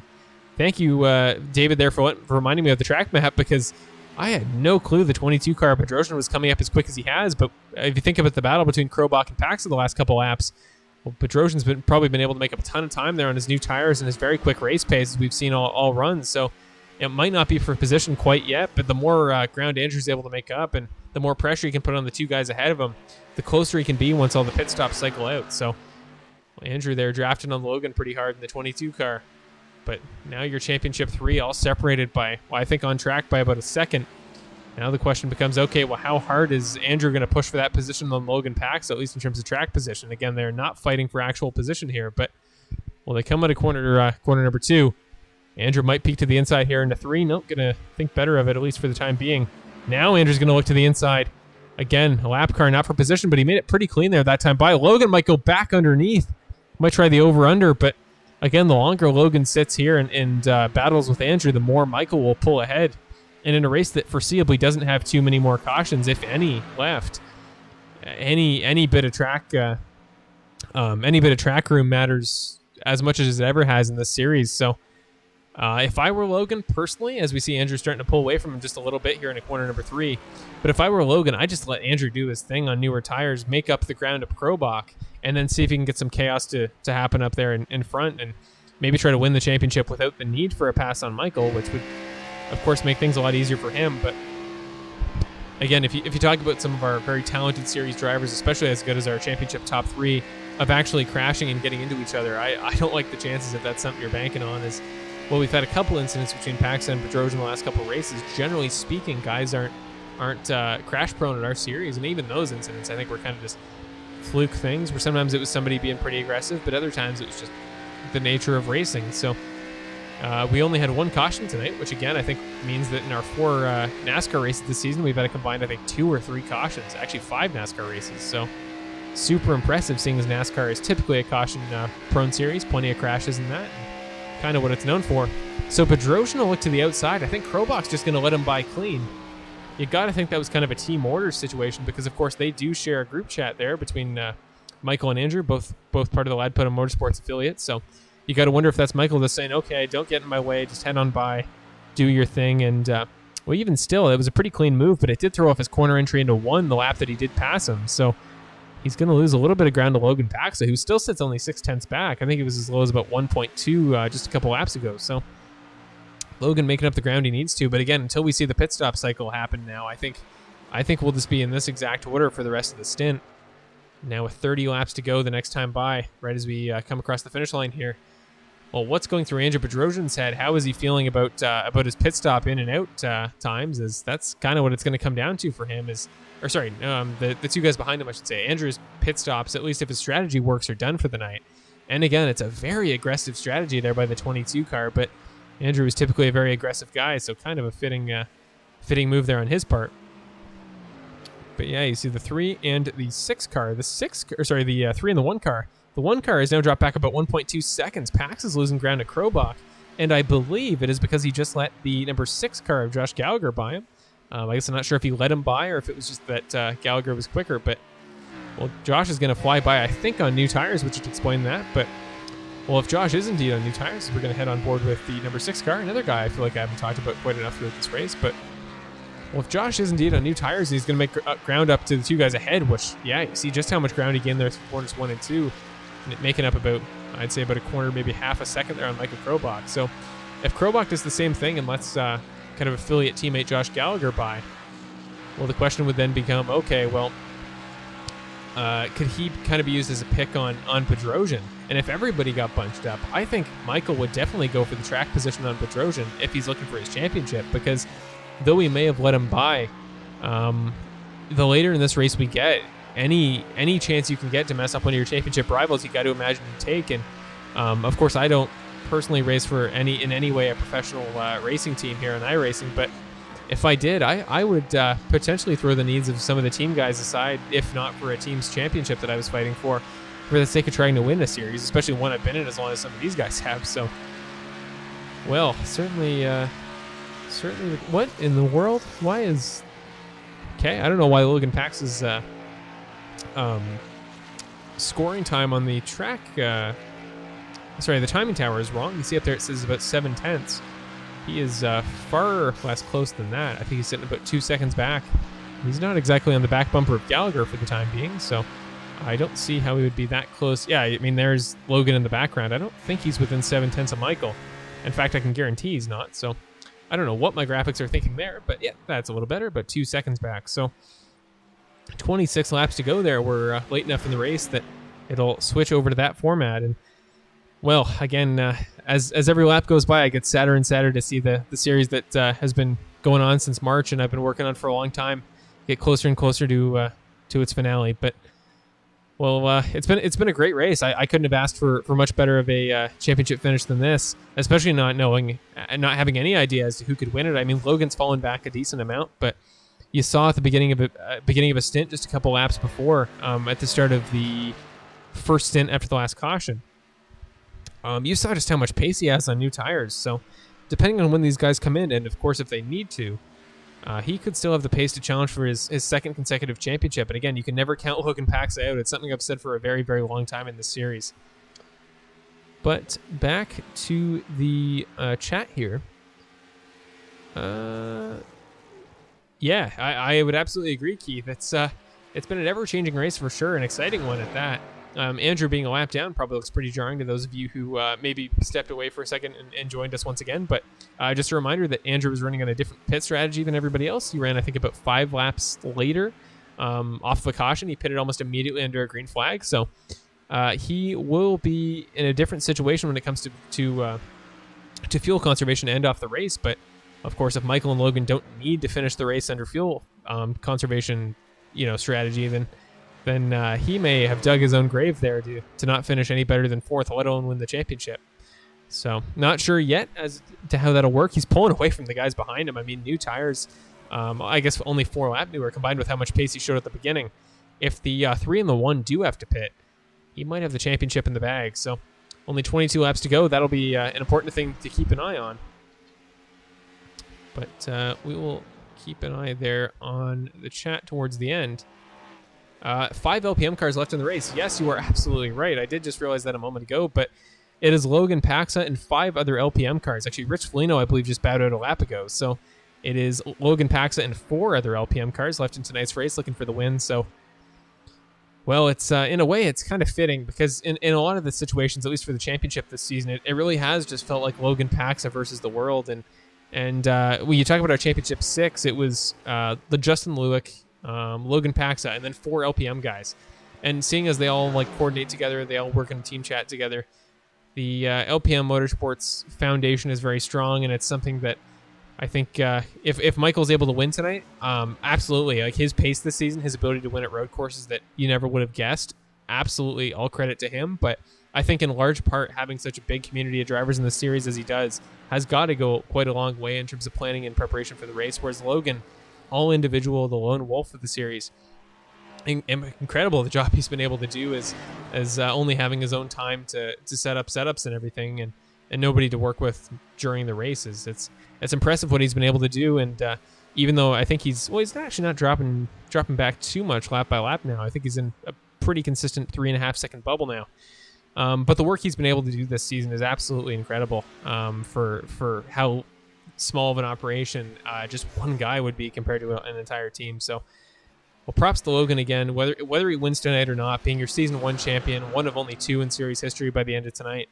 It's been a joy to watch him, and he's going to leave the series with the most wins in series history, which I believe I will mention in a video coming out next week. You remember my kind of history recap video of the series that I was going to put at the beginning tonight, but I was unfortunately unable to finish. So that'll be kind of a mini awards thing. That'll be just a little bit of a different style thing. I'll try to put that together as an official video rather than the live stream format here, but that'll be the last video on the channel until I guess that won't be on this channel. But again, there's a racing event I have yet to announce, but I'll announce it at the end because I'm very excited about it.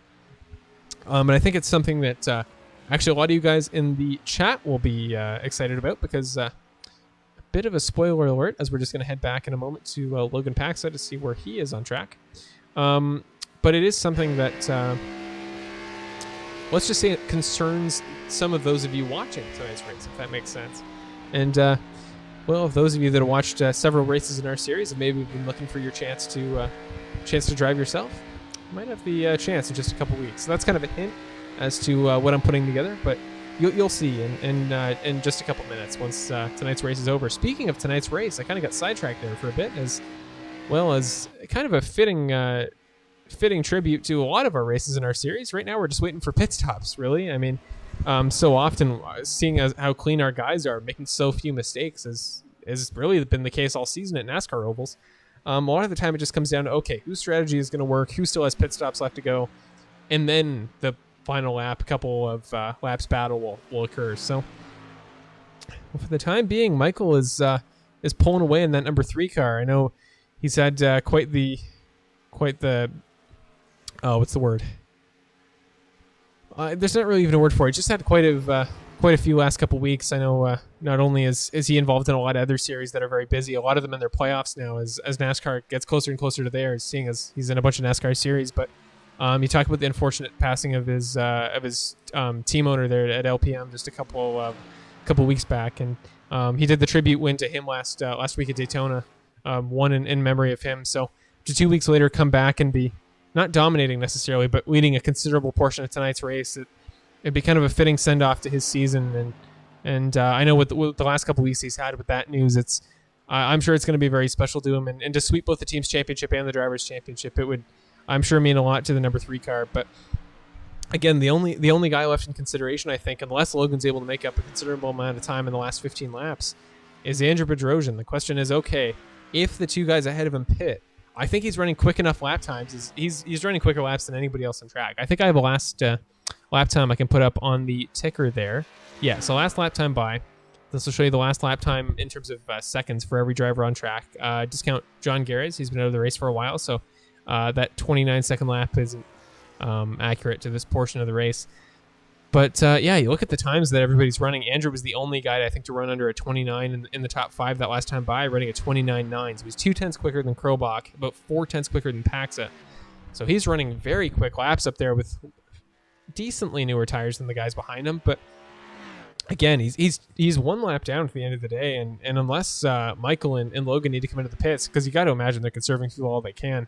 But unless they have to come into the pits, Andrew's hopes for a championship are over. So anything can happen, and really this. I know I've been referencing a lot of former series races tonight, but this would remind me of a race at the beginning of this season, our third round at Charlotte Oval. It was actually the first Oval win for Logan Paxa. I know I had it co-commentated with Justin Lugo out of the race, so it's one of my favorite broadcasts we've done, but that finish was insane. I think we had like 6 different leaders on 7 consecutive laps to end that race because everybody was just coming in for fuel. You had no idea who was where on track. And if that happens momentarily with both the 3, the 1, and the 5 car all needing to come down pit road, possibly, we could see something very similar. And the question would become, okay, well, if you do need to come into the pits, and I'd imagine they wouldn't replace their tires, but the question is, if they do come in with new tires, well, you got to get those tires warmed up before Andrew can make the pass on you. So again, I'm just all hypothetical right now because I can't read the minds of anybody in this series, but I can read the mind of Mr. Michael Krobach. I believe that is a move to allow his teammate to go by on the outside there. So 9 laps to go, I guess.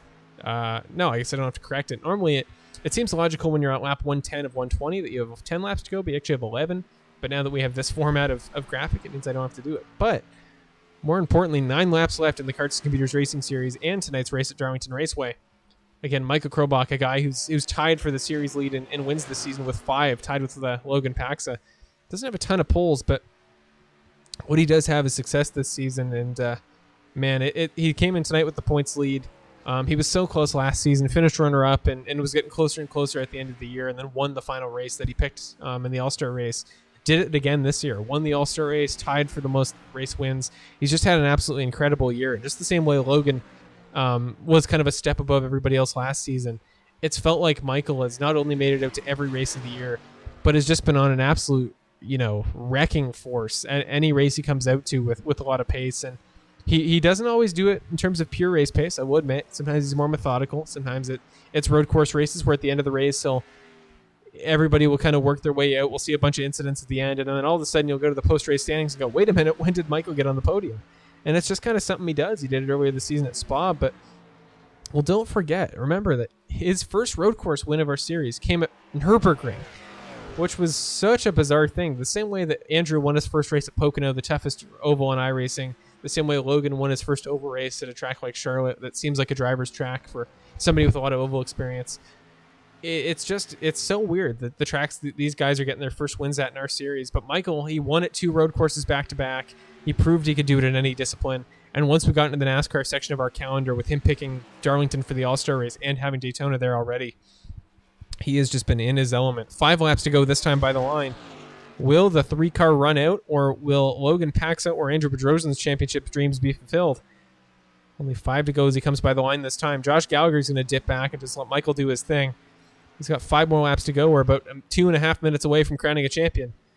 Andrew Bedrosian, again, you got to wonder if it was just that pit strategy. At this pace, won't even finish on the podium, which coming into tonight with the second most points, dominated in race pace at the beginning, would be an absolute, catastrophe for what I think everybody, including himself, was hoping for him. He sounded super confident coming into tonight. Talked to him pre-race. He felt good, but if these guys don't start sputtering quick, he may be your new Karts Computers Racing Series. Sorry, maybe won't be your. You know what I'm saying? 4 laps to go. We're gonna pull the track map down because at this point we're just waiting to see pit stops really, and we'll know exactly when those happen as we are on board with Michael Krobach.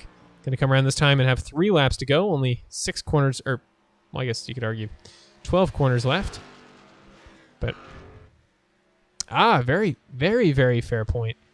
There in the chat from David Paxa, but yeah, maybe he's drafting there on the number 6 car at Gallagher for fuel.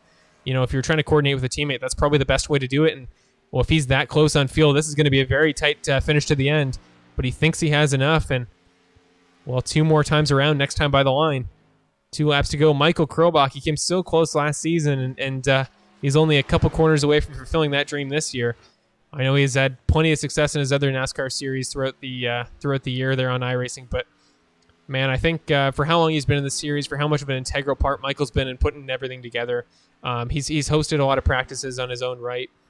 He coordinates everybody. He keeps me on my toes when it comes to hosting races. He's been such a big part of the series, and for him to finally get his championship that he came so close to last year, it would be really fitting in a way. So, going to come out of corner 4 for the final time. Is he on fumes? He's coasting as hard as he can. He's got 1 more lap to go. 4 more corners here at Darlington Raceway. Can he make it? He's definitely off of pace, but I think he's going to be quick enough to finish it off. Paxa isn't making up a ton of ground. Neither is Crosby, so 4 more corners, 3 more corners. Going to come out of corner 2 for the final time. As he comes here, you're going to see past the turn 2 inside wall, or outside wall, I should say. Teammate Gallagher in the background gave him the pick he needed. But through 3 and 4 for the final time, Michael Krobach. He did it 5 times this season. He'll do it 1 more time. And he came so close last year. Michael Krobach, as he comes out of corner 4, is the 2020 Karts Computers Racing Series Season 2 champion with a win at Darlington Raceway. It's been what a season we've had, and thank you everybody for watching. But man, Michael, a guy that he's done everything he needed to. He's won those clutch races I talked about earlier. And well, tonight, not only is he the team champion as the like you could say the top driver in LPM Blue in terms of points, but he carried this number 3 car to a championship this year. And not only can he honor Dale with the number 3 car, but he can honor his former team owner by winning the championship just weeks after his passing. And man, what a season for Michael Krobach. This is a storybook style thing. He'll complete 1 more lap for the fans, but you got to think the burnout is coming in just a moment. But looking throughout the field, who is still on track? Logan Paxa, I should mention, will come across second, only 5 seconds back of the race win. Incredible performance for him here at an oval, and it seems only fitting I get the chance to interview him in the final race because we've had so many interviews together. His family is such an integral part of our series, and Josh is going to punt a cone right into Logan. Wow, it was like car soccer there. That was a pretty nice move, but well, as I said to all the championship top 3, that they can feel they can gladly burn it out and do as many donuts as they'd like, because anybody in the top 3 tonight really deserves to be celebrating. And I think Josh is still on track. Maybe he'll do some donuts as well. But Andrew is still out there doing some of his own. Again, finishing 4th tonight.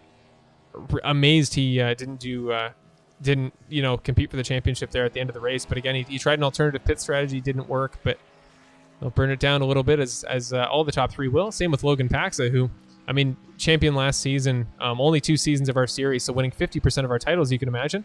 We're going to get a bit of a tandem burnout here from the 3 and the 1 car. Michael Krobach, of course, the only driver with an actual win tonight, let alone a championship. But Rich Foligno, unfortunately, isn't here. I think he bowed out of the race earlier. But, well, he also has just as right as much of a right as any of doing some burnouts, as he has won half of your team championship, winning LPM Blue Duo. But not sure what's happening. We're seeing a small sumo match here between the 3 and the 22 car. The 22 is, I don't know what we're watching. It's like abstract interpretive dance between 3 cars. So I said burnouts post-race, but this is kind of a kooky celebration, and I think we've been kind of a kooky, charming series. So, well, congrats to Mr. Michael Krobach. Somebody just burned out an engine. I think it's Michael Krobach, unfortunately. It's kind of sad to see your actual race winner be the first one to blow out his engine, but, well, the one in the 22 will finish it off. But with that'll finish off the series. Everybody in the chat looking pretty excited about tonight's finish. Congratulations absolutely to Michael, and great race to Logan. Keith is very right. Just for somebody that, again, came in with less oval experience than the 2 guys he was racing for a championship with, what a race he had tonight. Led a considerable number of laps, came within 5 seconds of one of the best NASCAR races I've ever met. Great performance for Logan tonight. So with that'll round out the final lap of the Karts Computers Racing Series, at least again in its current iteration. It's been an absolute pleasure, and we've got an entire post-race show to do here. We got some final interviews to do for the final time. But well, we will throw up your championship standings. I forgot that that graphic sits so high. Got to scooch it down a little bit. There you go. So, well, there are your final results for tonight's race. Again, only 9 cars in tonight's event, but again, probably the 9 guys that if I were to pick anybody out of the series that's run the most races, that's had the most success, and has been the most sportsmanlike and clean, it would be these 9 drivers. So again, first of all, thank you to those still watching on the driver's side. If any of you come back to watch the broadcast after you left the race, it's been an absolute pleasure to have all of you. Thank you so much for not only answering the call when in March I put out saying, hey, I'm going to host a racing series. Could I get people for this? And the turnout we got at the beginning of the series was incredible. And for those of you like the Guerras, Rich, Josh, all those guys that have been here since day one, I just thank you so much for coming out all this time. And even though, unfortunately, in the final race, you weren't able to have the races I'm sure you guys would have liked, I definitely have the talent to do better. But just sometimes circumstances, especially a track as tough as Darlington, can put the end on hopes for a race win. But,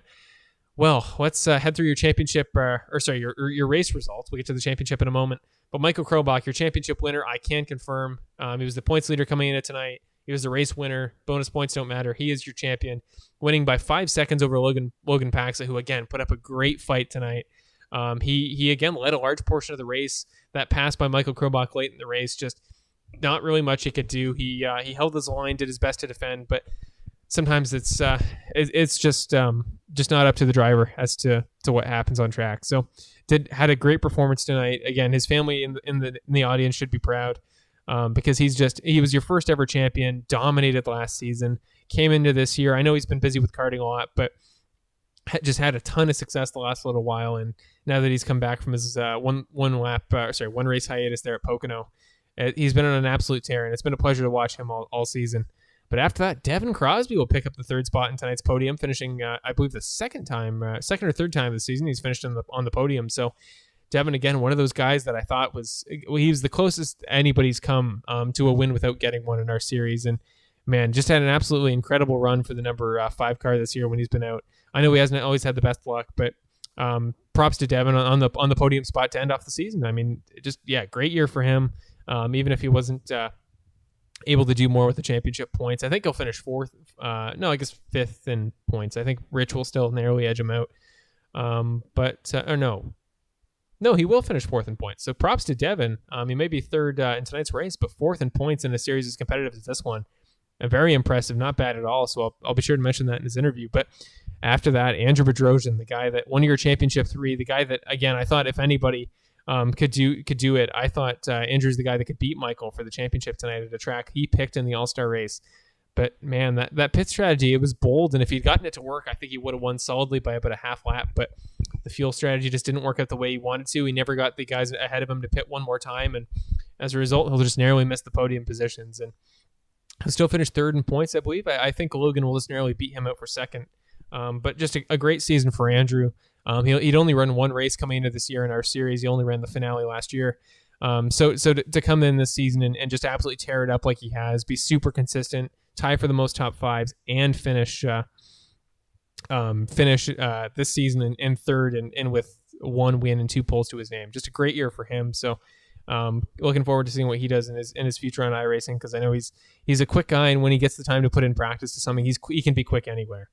After that, Josh Gallagher rounded at the top 5. I believe he did finish the race on track. He saw there just pulling aside to let teammate Michael Krobach by, and I think his slipstream may have given the fuel that Michael needed to win the thing. But just a great season for Josh Gallagher overall. When he was able to make it out, unfortunately, I think he's often busy with other obligations on the side. But when he's able to make it out, he's always quick. And to get his, I think, 2nd top 5 of the season tonight, not a bad way to end off the season at all, I would say. After that, Rich Foligno, he may only finish 6th tonight. I believe he bowed out early, but he is one half of your team championship winning LPM Blue duo. And man, just what a season for Rich. He came out of last season, a guy that I talked about a couple times as saying had a great defensive effort at certain tracks. I remember his Skip Barber race at Summit Point at the end of last season was particularly impressive. So he came into this season paired up with Michael Krobach, one of the most reliable, friendly guys in our series, and they made it work. They're your team champions, and Rich, just a great season for him. I know, unfortunately, tonight probably wasn't the way he wanted it to go, because he's had a lot of talent at NASCAR ovals in the past. He's had a lot of pace, almost won Talladega to start the year. So a guy similar to Devin that is a shame he never got his time in the spotlight for a win in our series, but came so close so many times. So shout out to Rich Foligno, finishing 6th in tonight's race. After that, John Guerra there, sitting, I don't remember why he would have left the race, sitting 67 laps down. I know Manuel and Marshall left at about the same time, but I'm not sure why John left the race tonight. But again, shout out to John, one of those guys that makes it out to every single race. He's a guy I know very well in real life, and the passion he has for this series, even when it may not always be tracks, he's super experienced or invested in. His effort in the series and him recruiting Manuel, who's also been a pleasure to have. The two Dablik Motorsports cars they made it out to every race. They're as sportsmanlike as they come.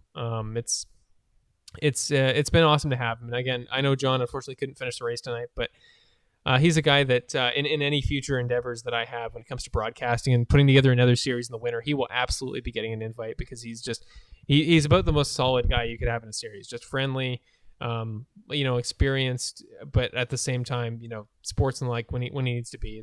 It's a pleasure to have him. And same with Manuel Guerra. I talked about earlier, staying up till like 2 a.m. to run these races here from Portugal. So I know he only joined for this season, and he never got, I don't think, a top 5 as I'm sure he would have liked, but had some great performances this year at certain tracks that I think he was most apt, and that fit his background most. So he's had a great season as well. And he's adapted very well to the NASCAR ovals as well. But to round it off, so it's 7th and 8th for the two Guerras, and Marshall Crocker Sr., my father, will bow out at lap 110. Another guy that I think his podium was coming. He was getting closer and closer those last couple laps coming up to the playoffs, or those last couple races, I should say. But unfortunately, the fact that he didn't have the track until about an hour before the race, he adjusted quickly. He was running good lap times in qualifying and practice, but yeah, just unable to do any better than 9th, unfortunately, tonight. So I think the best of the rest title will officially go to John Garrett tonight, but really absolute props to all your top 9 guys. Great seasons from everybody. And again, like I said earlier, if there was any 9 guys I would pick to end off the season, it would be these 9 drivers. But with that being said, I'm going to take a very quick water break, set up your first interview of the night with Devin Crosby, who is not in the booth, actually. Okay. Normally he's pretty good about getting here early. Maybe he's just heading to bed early for something on the weekend. But if that is the case, we will first head to Mr. Logan Paxa for your first interview of the night. We're just going to take a very quick break, and then we will pull him in.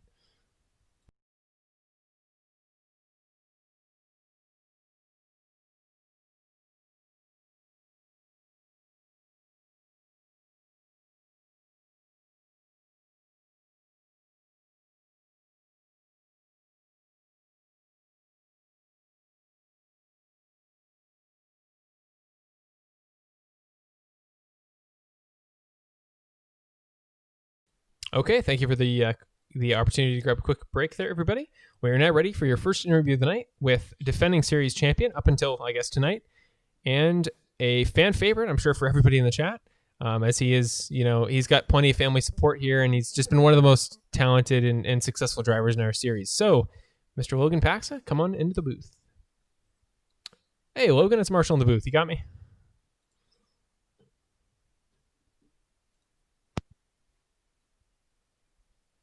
Hey, Logan, it's Marshall. Can you hear me? Loud and clear, man. Oh, awesome. There we go.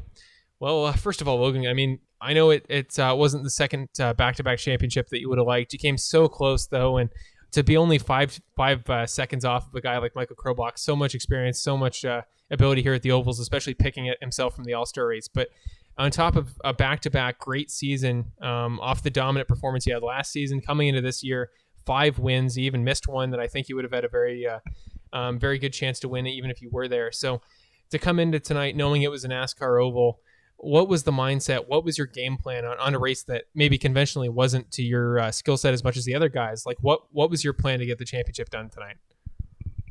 Honestly, my plan was just to count on other things happening. I knew that I didn't have pace compared to Michael. Andrew really surprised with the amount of pace he had. But I knew that I just had to adapt to the situation around me. I had to make sure that I tried to make the best of all, the things that happened around me, right? Make the best decisions I can, and hopefully, I can pull through with a decent result. Maybe something happens to the leaders. But I really did know that coming into this race, it was going to be Michael. Like, it's a car that he chose and a track that he chose. I just didn't see me coming out on top in normal racing circumstances, right? Where no crashes happen, no cautions, where it was just me against him. But even if that's the case, I mean, man, you came close there at the end. You had a considerable number of laps there, even after lap 100. I mean, you were putting your name in there in the hat for best pace. You ran the quickest in practice, so you came in, and I was really impressed with how you were keeping up with guys like him and even Andrew, who I know had a lot of NASCAR experience, and Andrew's strategy unfortunately didn't really work out for him tonight. But in the end, I mean, you come out of tonight's race, 2 seasons in the books. You were the champion last year, and again, one of the most dominant performances I've ever seen through a continuous string of races. You were just knocking off wins left and right. And then you came into this year, you won your first oval race in round 3, and after a brief break and a couple races in there where Michael got a couple licks in, and then I think Andrew got his win about that time, you kind of picked up the high horse. You ran a couple great races to the end of the season, got some more wins. And as you come out of tonight, I know it wasn't a championship, but you came so close. You performed so well, and I feel like the maturity that you've shown in any series, especially NASCAR ovals, though, the experience and talent you've shown now as compared to the beginning, seeing Michael dominate races last season, it's just been great to see you come full circle in this entire series. So if you were to kind of wrap up your experience in the series with a bow and describe your time in the Karts St. Peters Racing Series in a way, what would that race be as you come into the final round? Well, this started out as something that something I was really looking for, right? Something that I could put my focus into, right? And the first season, it really gave me a sense of enjoyment in a time where there wasn't much to do. There wasn't much to do to make you feel like you've done something, to make you feel like you've been productive. So I really, really needed this at that time. And of course, karting's, come and, it's going really well for me, right? I already have 2 Ron Fellows wins, the second. Karting's going really well, but it doesn't diminish the enjoyment of this.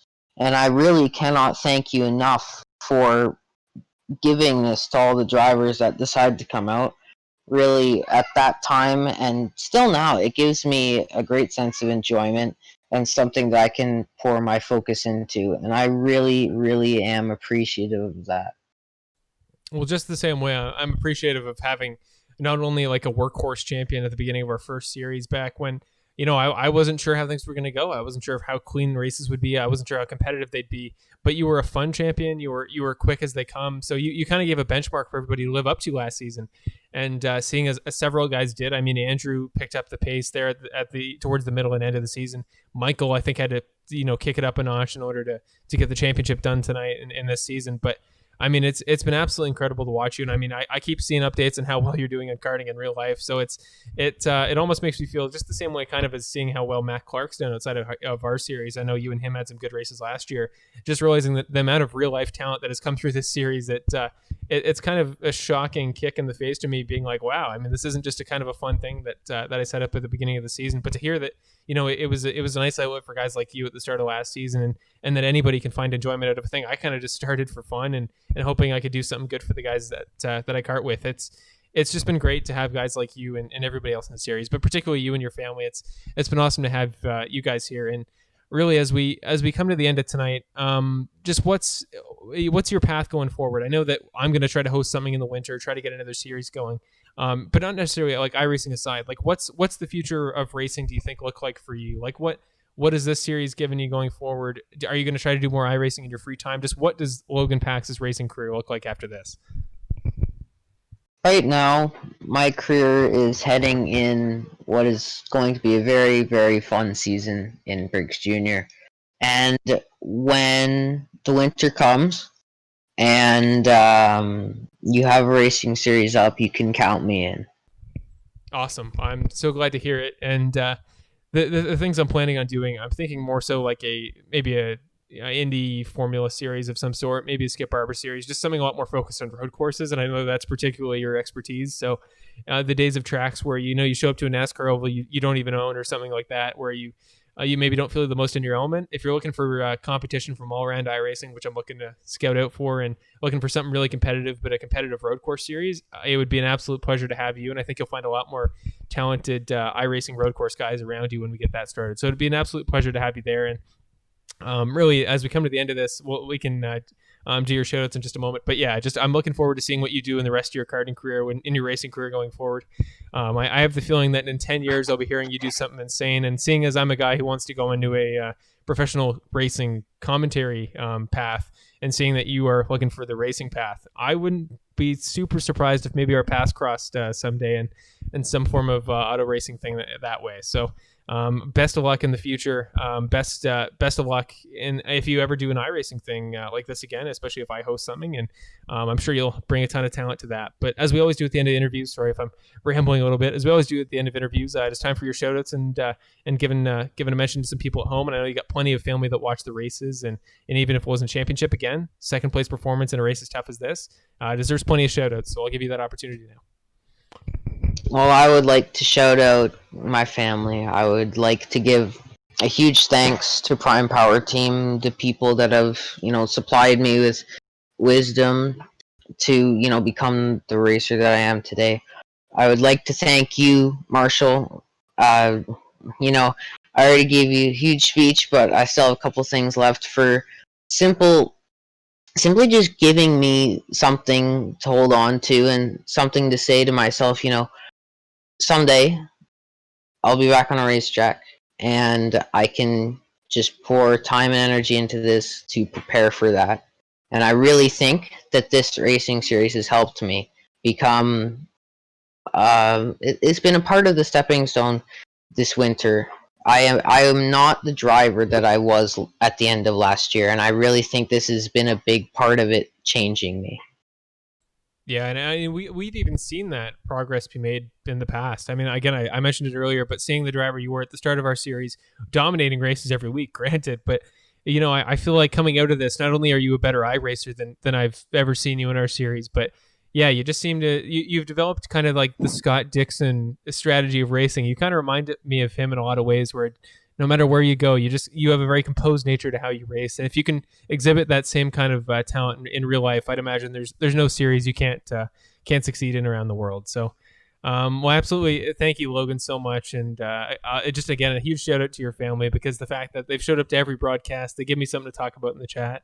A shout out to the David Paxton, the trivia winner from earlier this season. Your dad there at our Nürburgring race earlier this year. It's just been a pleasure to have them, and it's been a pleasure to have you. And I can't thank the entire Paxa extended family enough. And it was also a pleasure getting to meet you a couple weeks ago at a karting event. So that was so cool. And hopefully it won't be the last time we get to see each other in person. And hey, I would just like to say, I saw in a moment ago in the chat, Michael is getting talks about a real karting ride.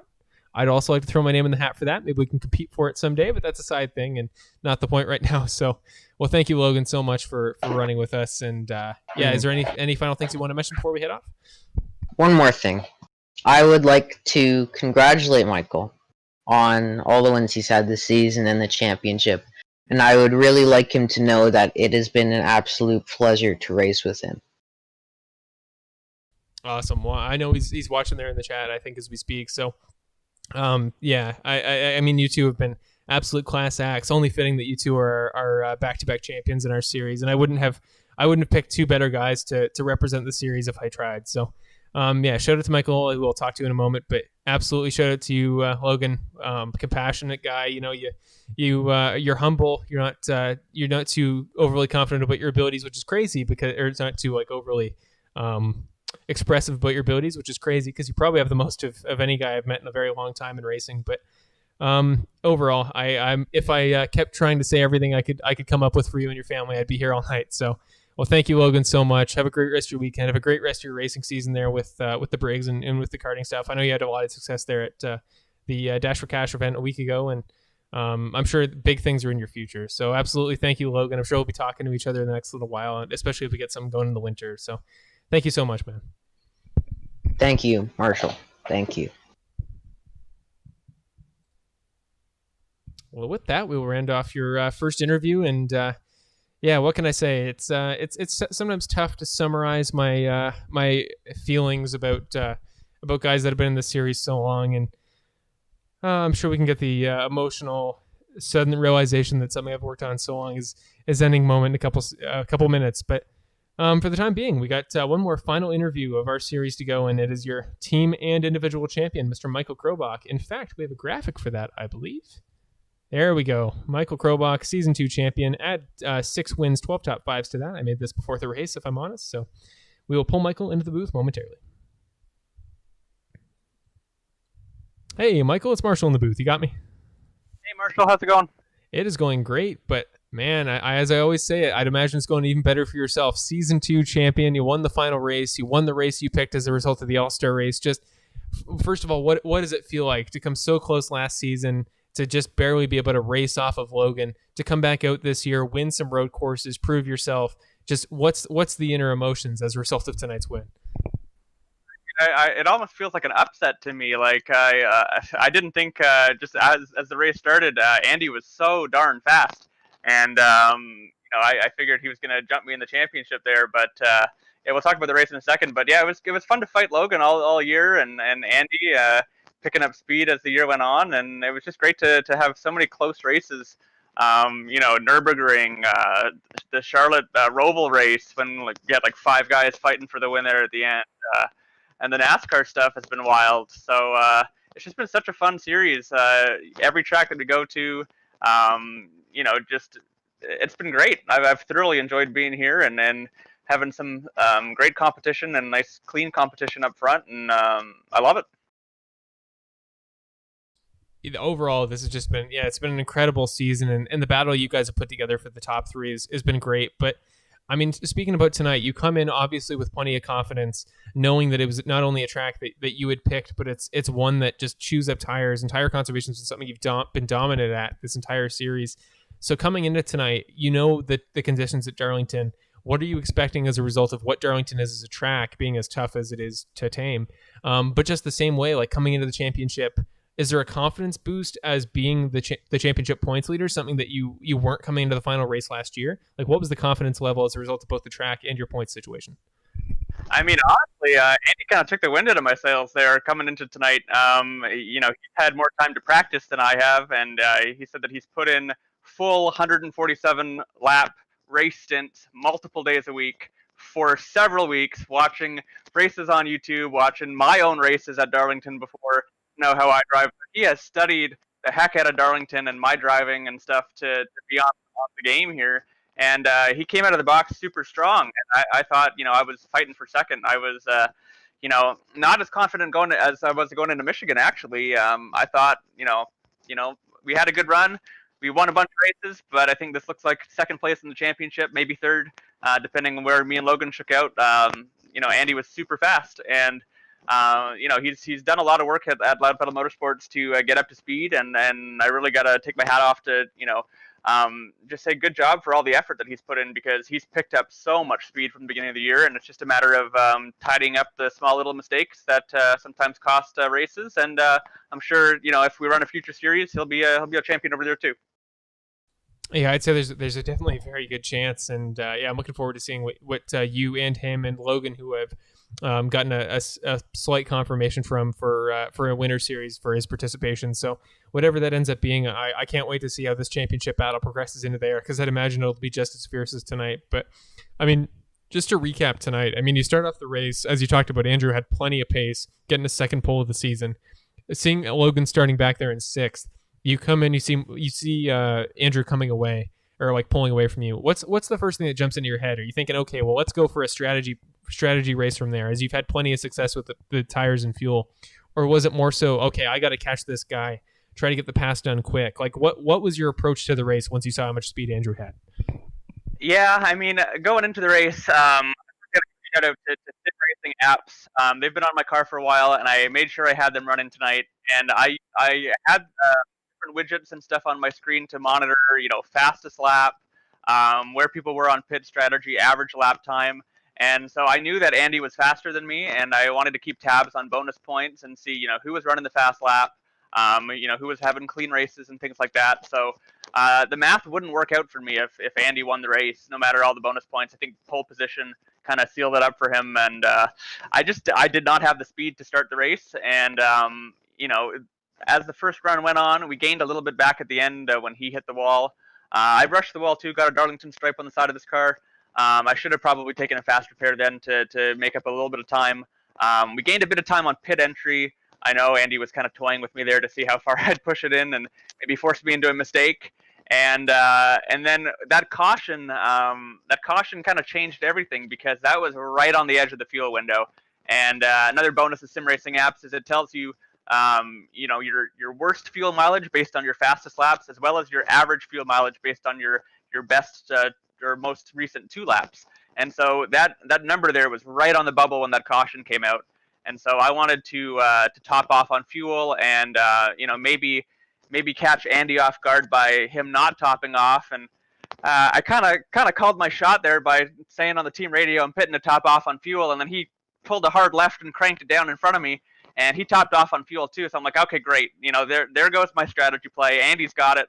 Now he's covering me by doing the same thing, but in doing so, at the last minute, I think he passed one of the lap cars on track, and you can't pull up and pass under caution and gain track position before you pit, and so that got him a 26-second penalty or something like that, and that was the deciding factor of the championship. That caution, that pit call, and that tiny little mistake.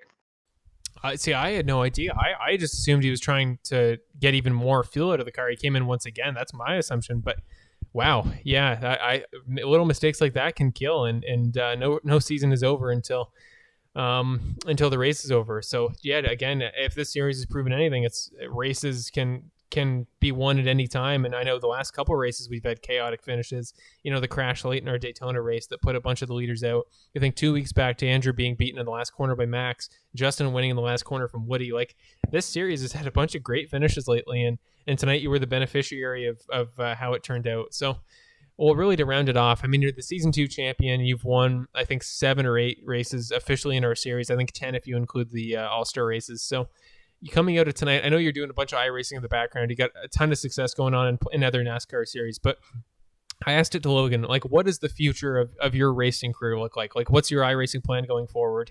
What's your plan with karting? I know you've had success in the real world as well. So what does karting what does racing look like going forward for you? Yeah, we've signed up for far too many things this year. I think we're running 5 or 6 iRacing championships. So now we've got 2 seasons of Karts to Computers in the books. So that's I have a little bit more free time for spending time with family and just relaxing and taking it easy. Not to say that I wouldn't do this again. I definitely would. But racing 4 or 5 nights a week is tiring. So we're running the Moradness Karting Championship. We got 2 races left in that. We're sitting 4th in points. We finish 3rd every week, which is great, but also sucks. So hopefully we can, knock the monkey off our back and get a win before the year is up. I think we might be out of reach for the championship there, but I'd love to finish on the podium in points for sure, and maybe win a race there. So that's our main real thing with karting. Next year, maybe I'll try to go back to do a full-time arrive and drive. I'm not sure yet. But I've been enjoying the iRacing League stuff. I got 3 more series that I'm running. I was leading the points in 2 of them. We've had a playoff reset, leading the points in 1 of them still, so we got a shot there. Second one, we might have a shot too. It'll all come down to how things shake out at some wild card tracks, Talladega, road courses, things like that. And then we got a Cup Series that's been season long that has a nice prize of a PC to win the series. And we're on the playoff cut line right now. We had a strong run at Darlington. We were running 3rd on the last lap and got taken out and finished 16th and lost 13 points. And now we're on the playoff bubble tied with 1 race left. But it's at the Charlotte Roval, and we've had a lot of experience running that in the Karts to Computers Racing Series. And hopefully I can translate that into some good luck in the next race in the stock car. So looking to build on what we've done here. And I think this series has really helped me as a road racer develop. I've done a lot of oval stuff for my 10 years on iRacing and not a lot of road racing. And so this series has kind of taught me some things about that, trying to catch up with Logan and catch up with Andy in terms of pace. And, I've enjoyed my development as a driver, even though, I have some experience. The road courses have been my weak spot. And I love this series for teaching me to be a better driver with that and to never give up. But like you said, with all the late drama and all the races we've had, Daytona, Charlotte Roval, things like that, I think the slogan "Never Quit" really applies, and that's what my late friend Bryce Whitson Jr. lived by. He passed away from cancer a couple weeks ago, and so I think that motto of "Never Quit" just really applies to racing. Never give up. This race tonight, I didn't think I had speed, but never gave up, and here we are sitting with the championship. Yeah, here we are indeed. And once again, I mean, I know again it's been a long season for you. A lot has been going on in your personal life the last little while, but yeah, it's been great to see you put aside the time, even with all your other commitments, to not only find success in those, but to find success here. So much so that you've beaten guys, yeah, like Logan and Andy and all the other talent we have. So it's been an absolute joy to see the way that you've um not only matured as a road course driver, but been able to hold your own at the ovals, even when guys like Andrew and Logan have made such big strides. So, well, you are indeed the champion. And I feel like if there was ever a time for the ultimate, shout outs to not only sponsors, but people at home, it would be as the champion for your interview. So feel free. This is your time. Yeah, I got to thank Rich Felino for bringing home the Lead Pedal Motorsports Blue Team Championship. It was great to work with him all year and run with him and get to know him. So that was awesome. All the guys on Loud Pedal Motorsports that race in this series, Josh, Devin, Woody, and Andy. It was great to be a part of the team with them week in and week out. And all the guys in the Loud Pedal umbrella and all our other series. We've got too many drivers on this team to name. I don't even know all of them probably. It's like 20 plus drivers on the Loud Pedal team. So thanks to all of them. Just for helping us out and being along for the ride all the way. And thank my partner for letting me race several nights a week and, have a lot of fun over here. And all the guys in the series that have made it so much fun. Logan, John and Manuel, your dad for showing up every week and having some good runs and stuff like that. Justin, all the guys from the series. It's been great to be a part of them, part of the series with them. Of course, thank all the sponsors. Sim racing apps for sure tonight, making the difference in monitoring lap times and helping me keep track of my tire wear. HPP simulation, clipping that apex. Thumbs up, cancer down, ready to frag, Fleximation Systems, Host Venom, CJ Automotive, Amsoil by Adam Blattle, the DMLC Racing Channel, Spotlights Visual Spotter System, and our newest sponsor, Sim Racing Merch. If you're a semi-pro fake race car driver, the world's okayest sim racer, if you're the cause of the caution, go to simracingmerch.com and get a t-shirt to celebrate your love of sim racing. Perfect. Well, thank you so much, Michael. I know that you probably made those sponsors very happy, as you have all season, and you always have very cool sponsors, I will say. So definitely things like Spotlights, I definitely have to look into when I finally get my own rig set up, hopefully in the next little while. But overall, just absolute congratulations to you on being a champion in two disciplines, and shout out to Rich as well if he's still watching.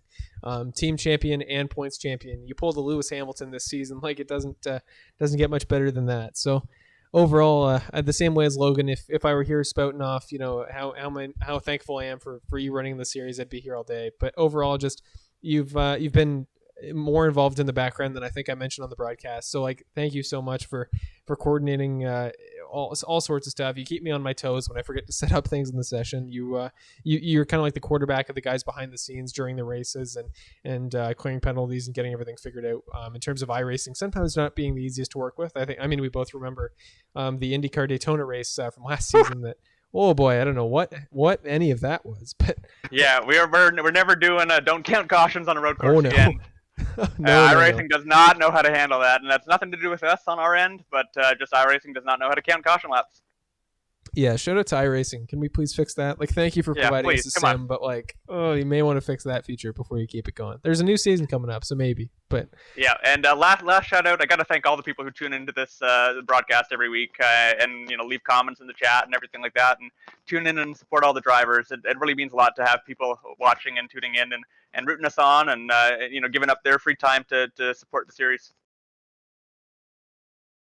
Yeah, absolutely. I'm sure I'll have a whole spiel in just a moment, but how thankful I am for all of them as well. But overall, Michael, just congratulations. Best of luck going forward with the Madness Championship and with all your other series. I do always check in on Facebook to see how you're doing every time you post an update. So best of luck to you and your other racing commitments. Again, congratulations on adding Karts to Computers Racing Series champion to your resume there. And I'm sure there will be other bigger achievements in the next little while than that. But I look forward with whatever I end up doing in the future. Hopefully, a winter series not too long.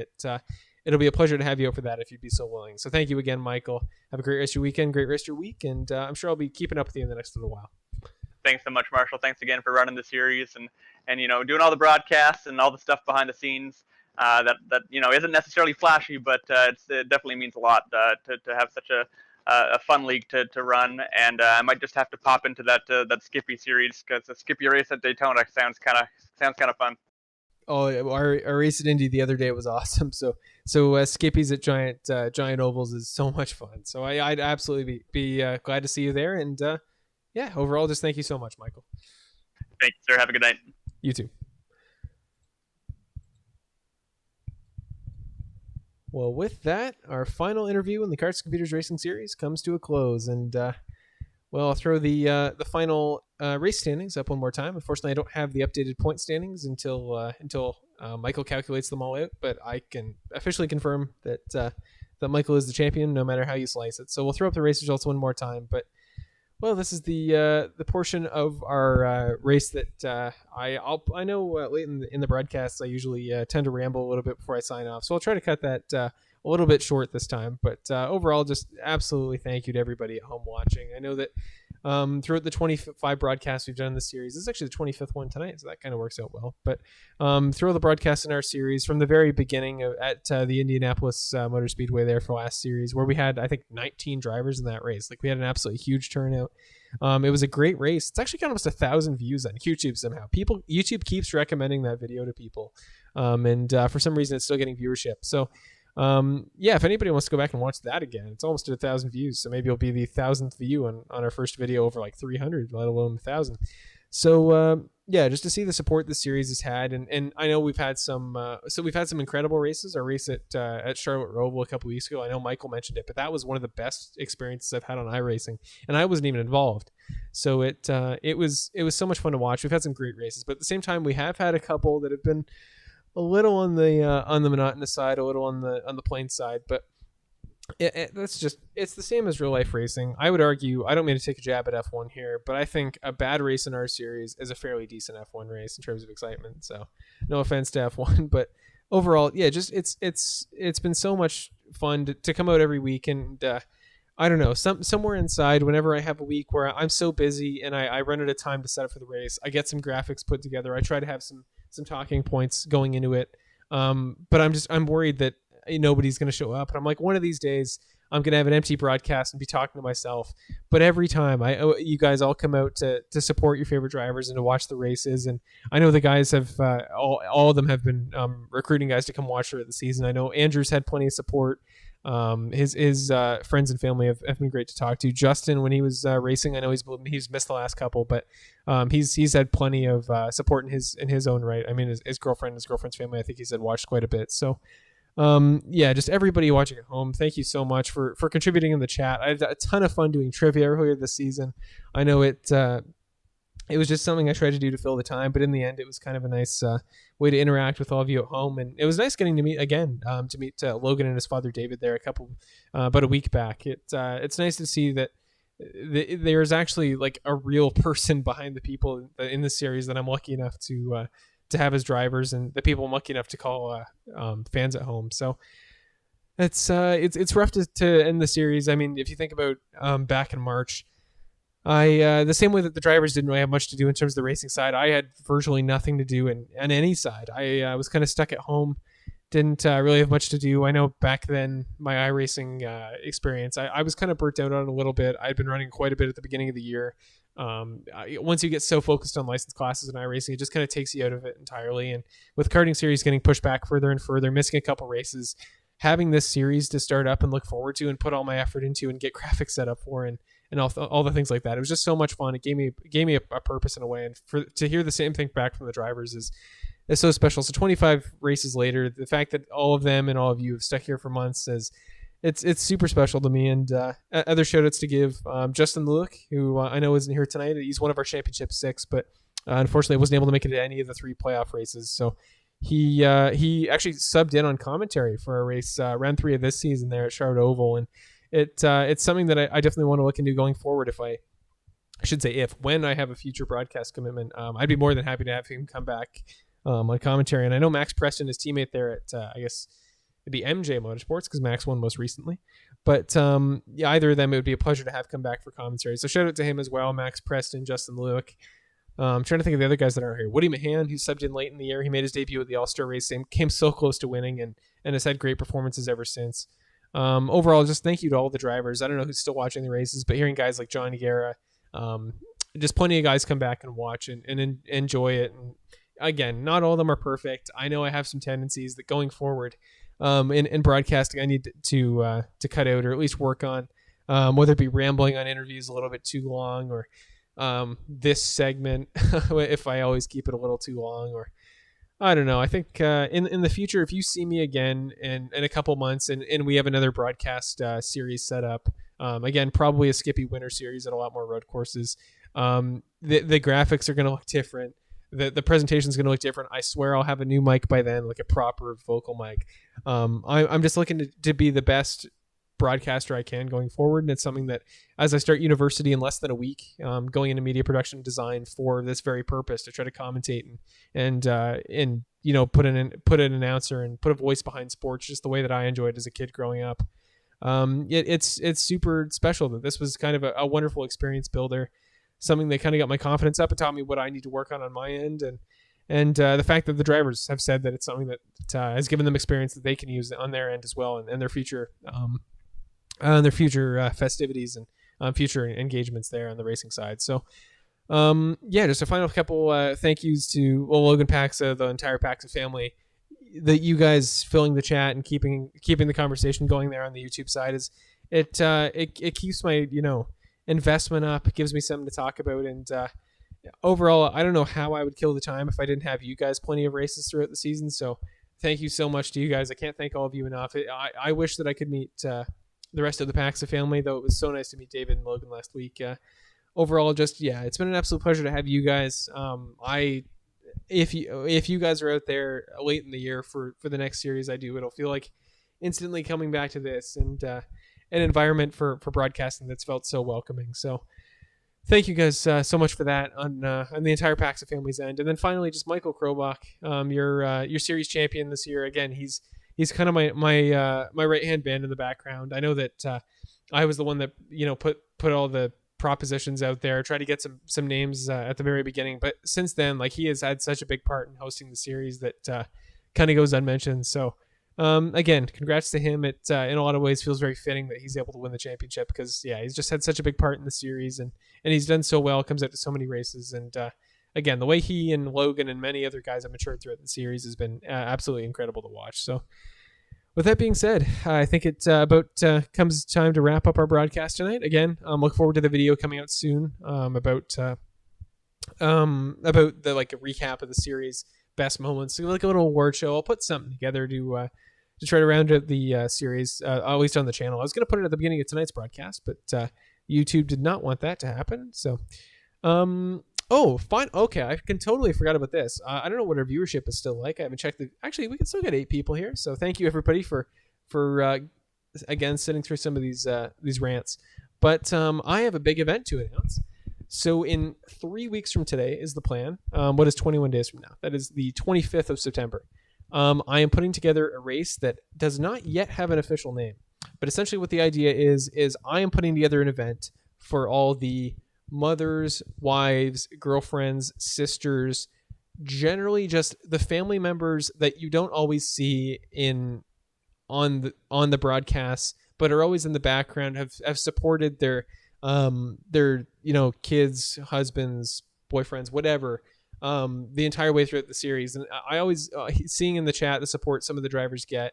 I know that I knowing this was going to happen a week ago, have already been talking to my girlfriend, Mariana, who I should also give a shout out to, because she has watched plenty of these broadcasts, supports me in my time outside of the series, and always gives me helpful criticism to make the series better.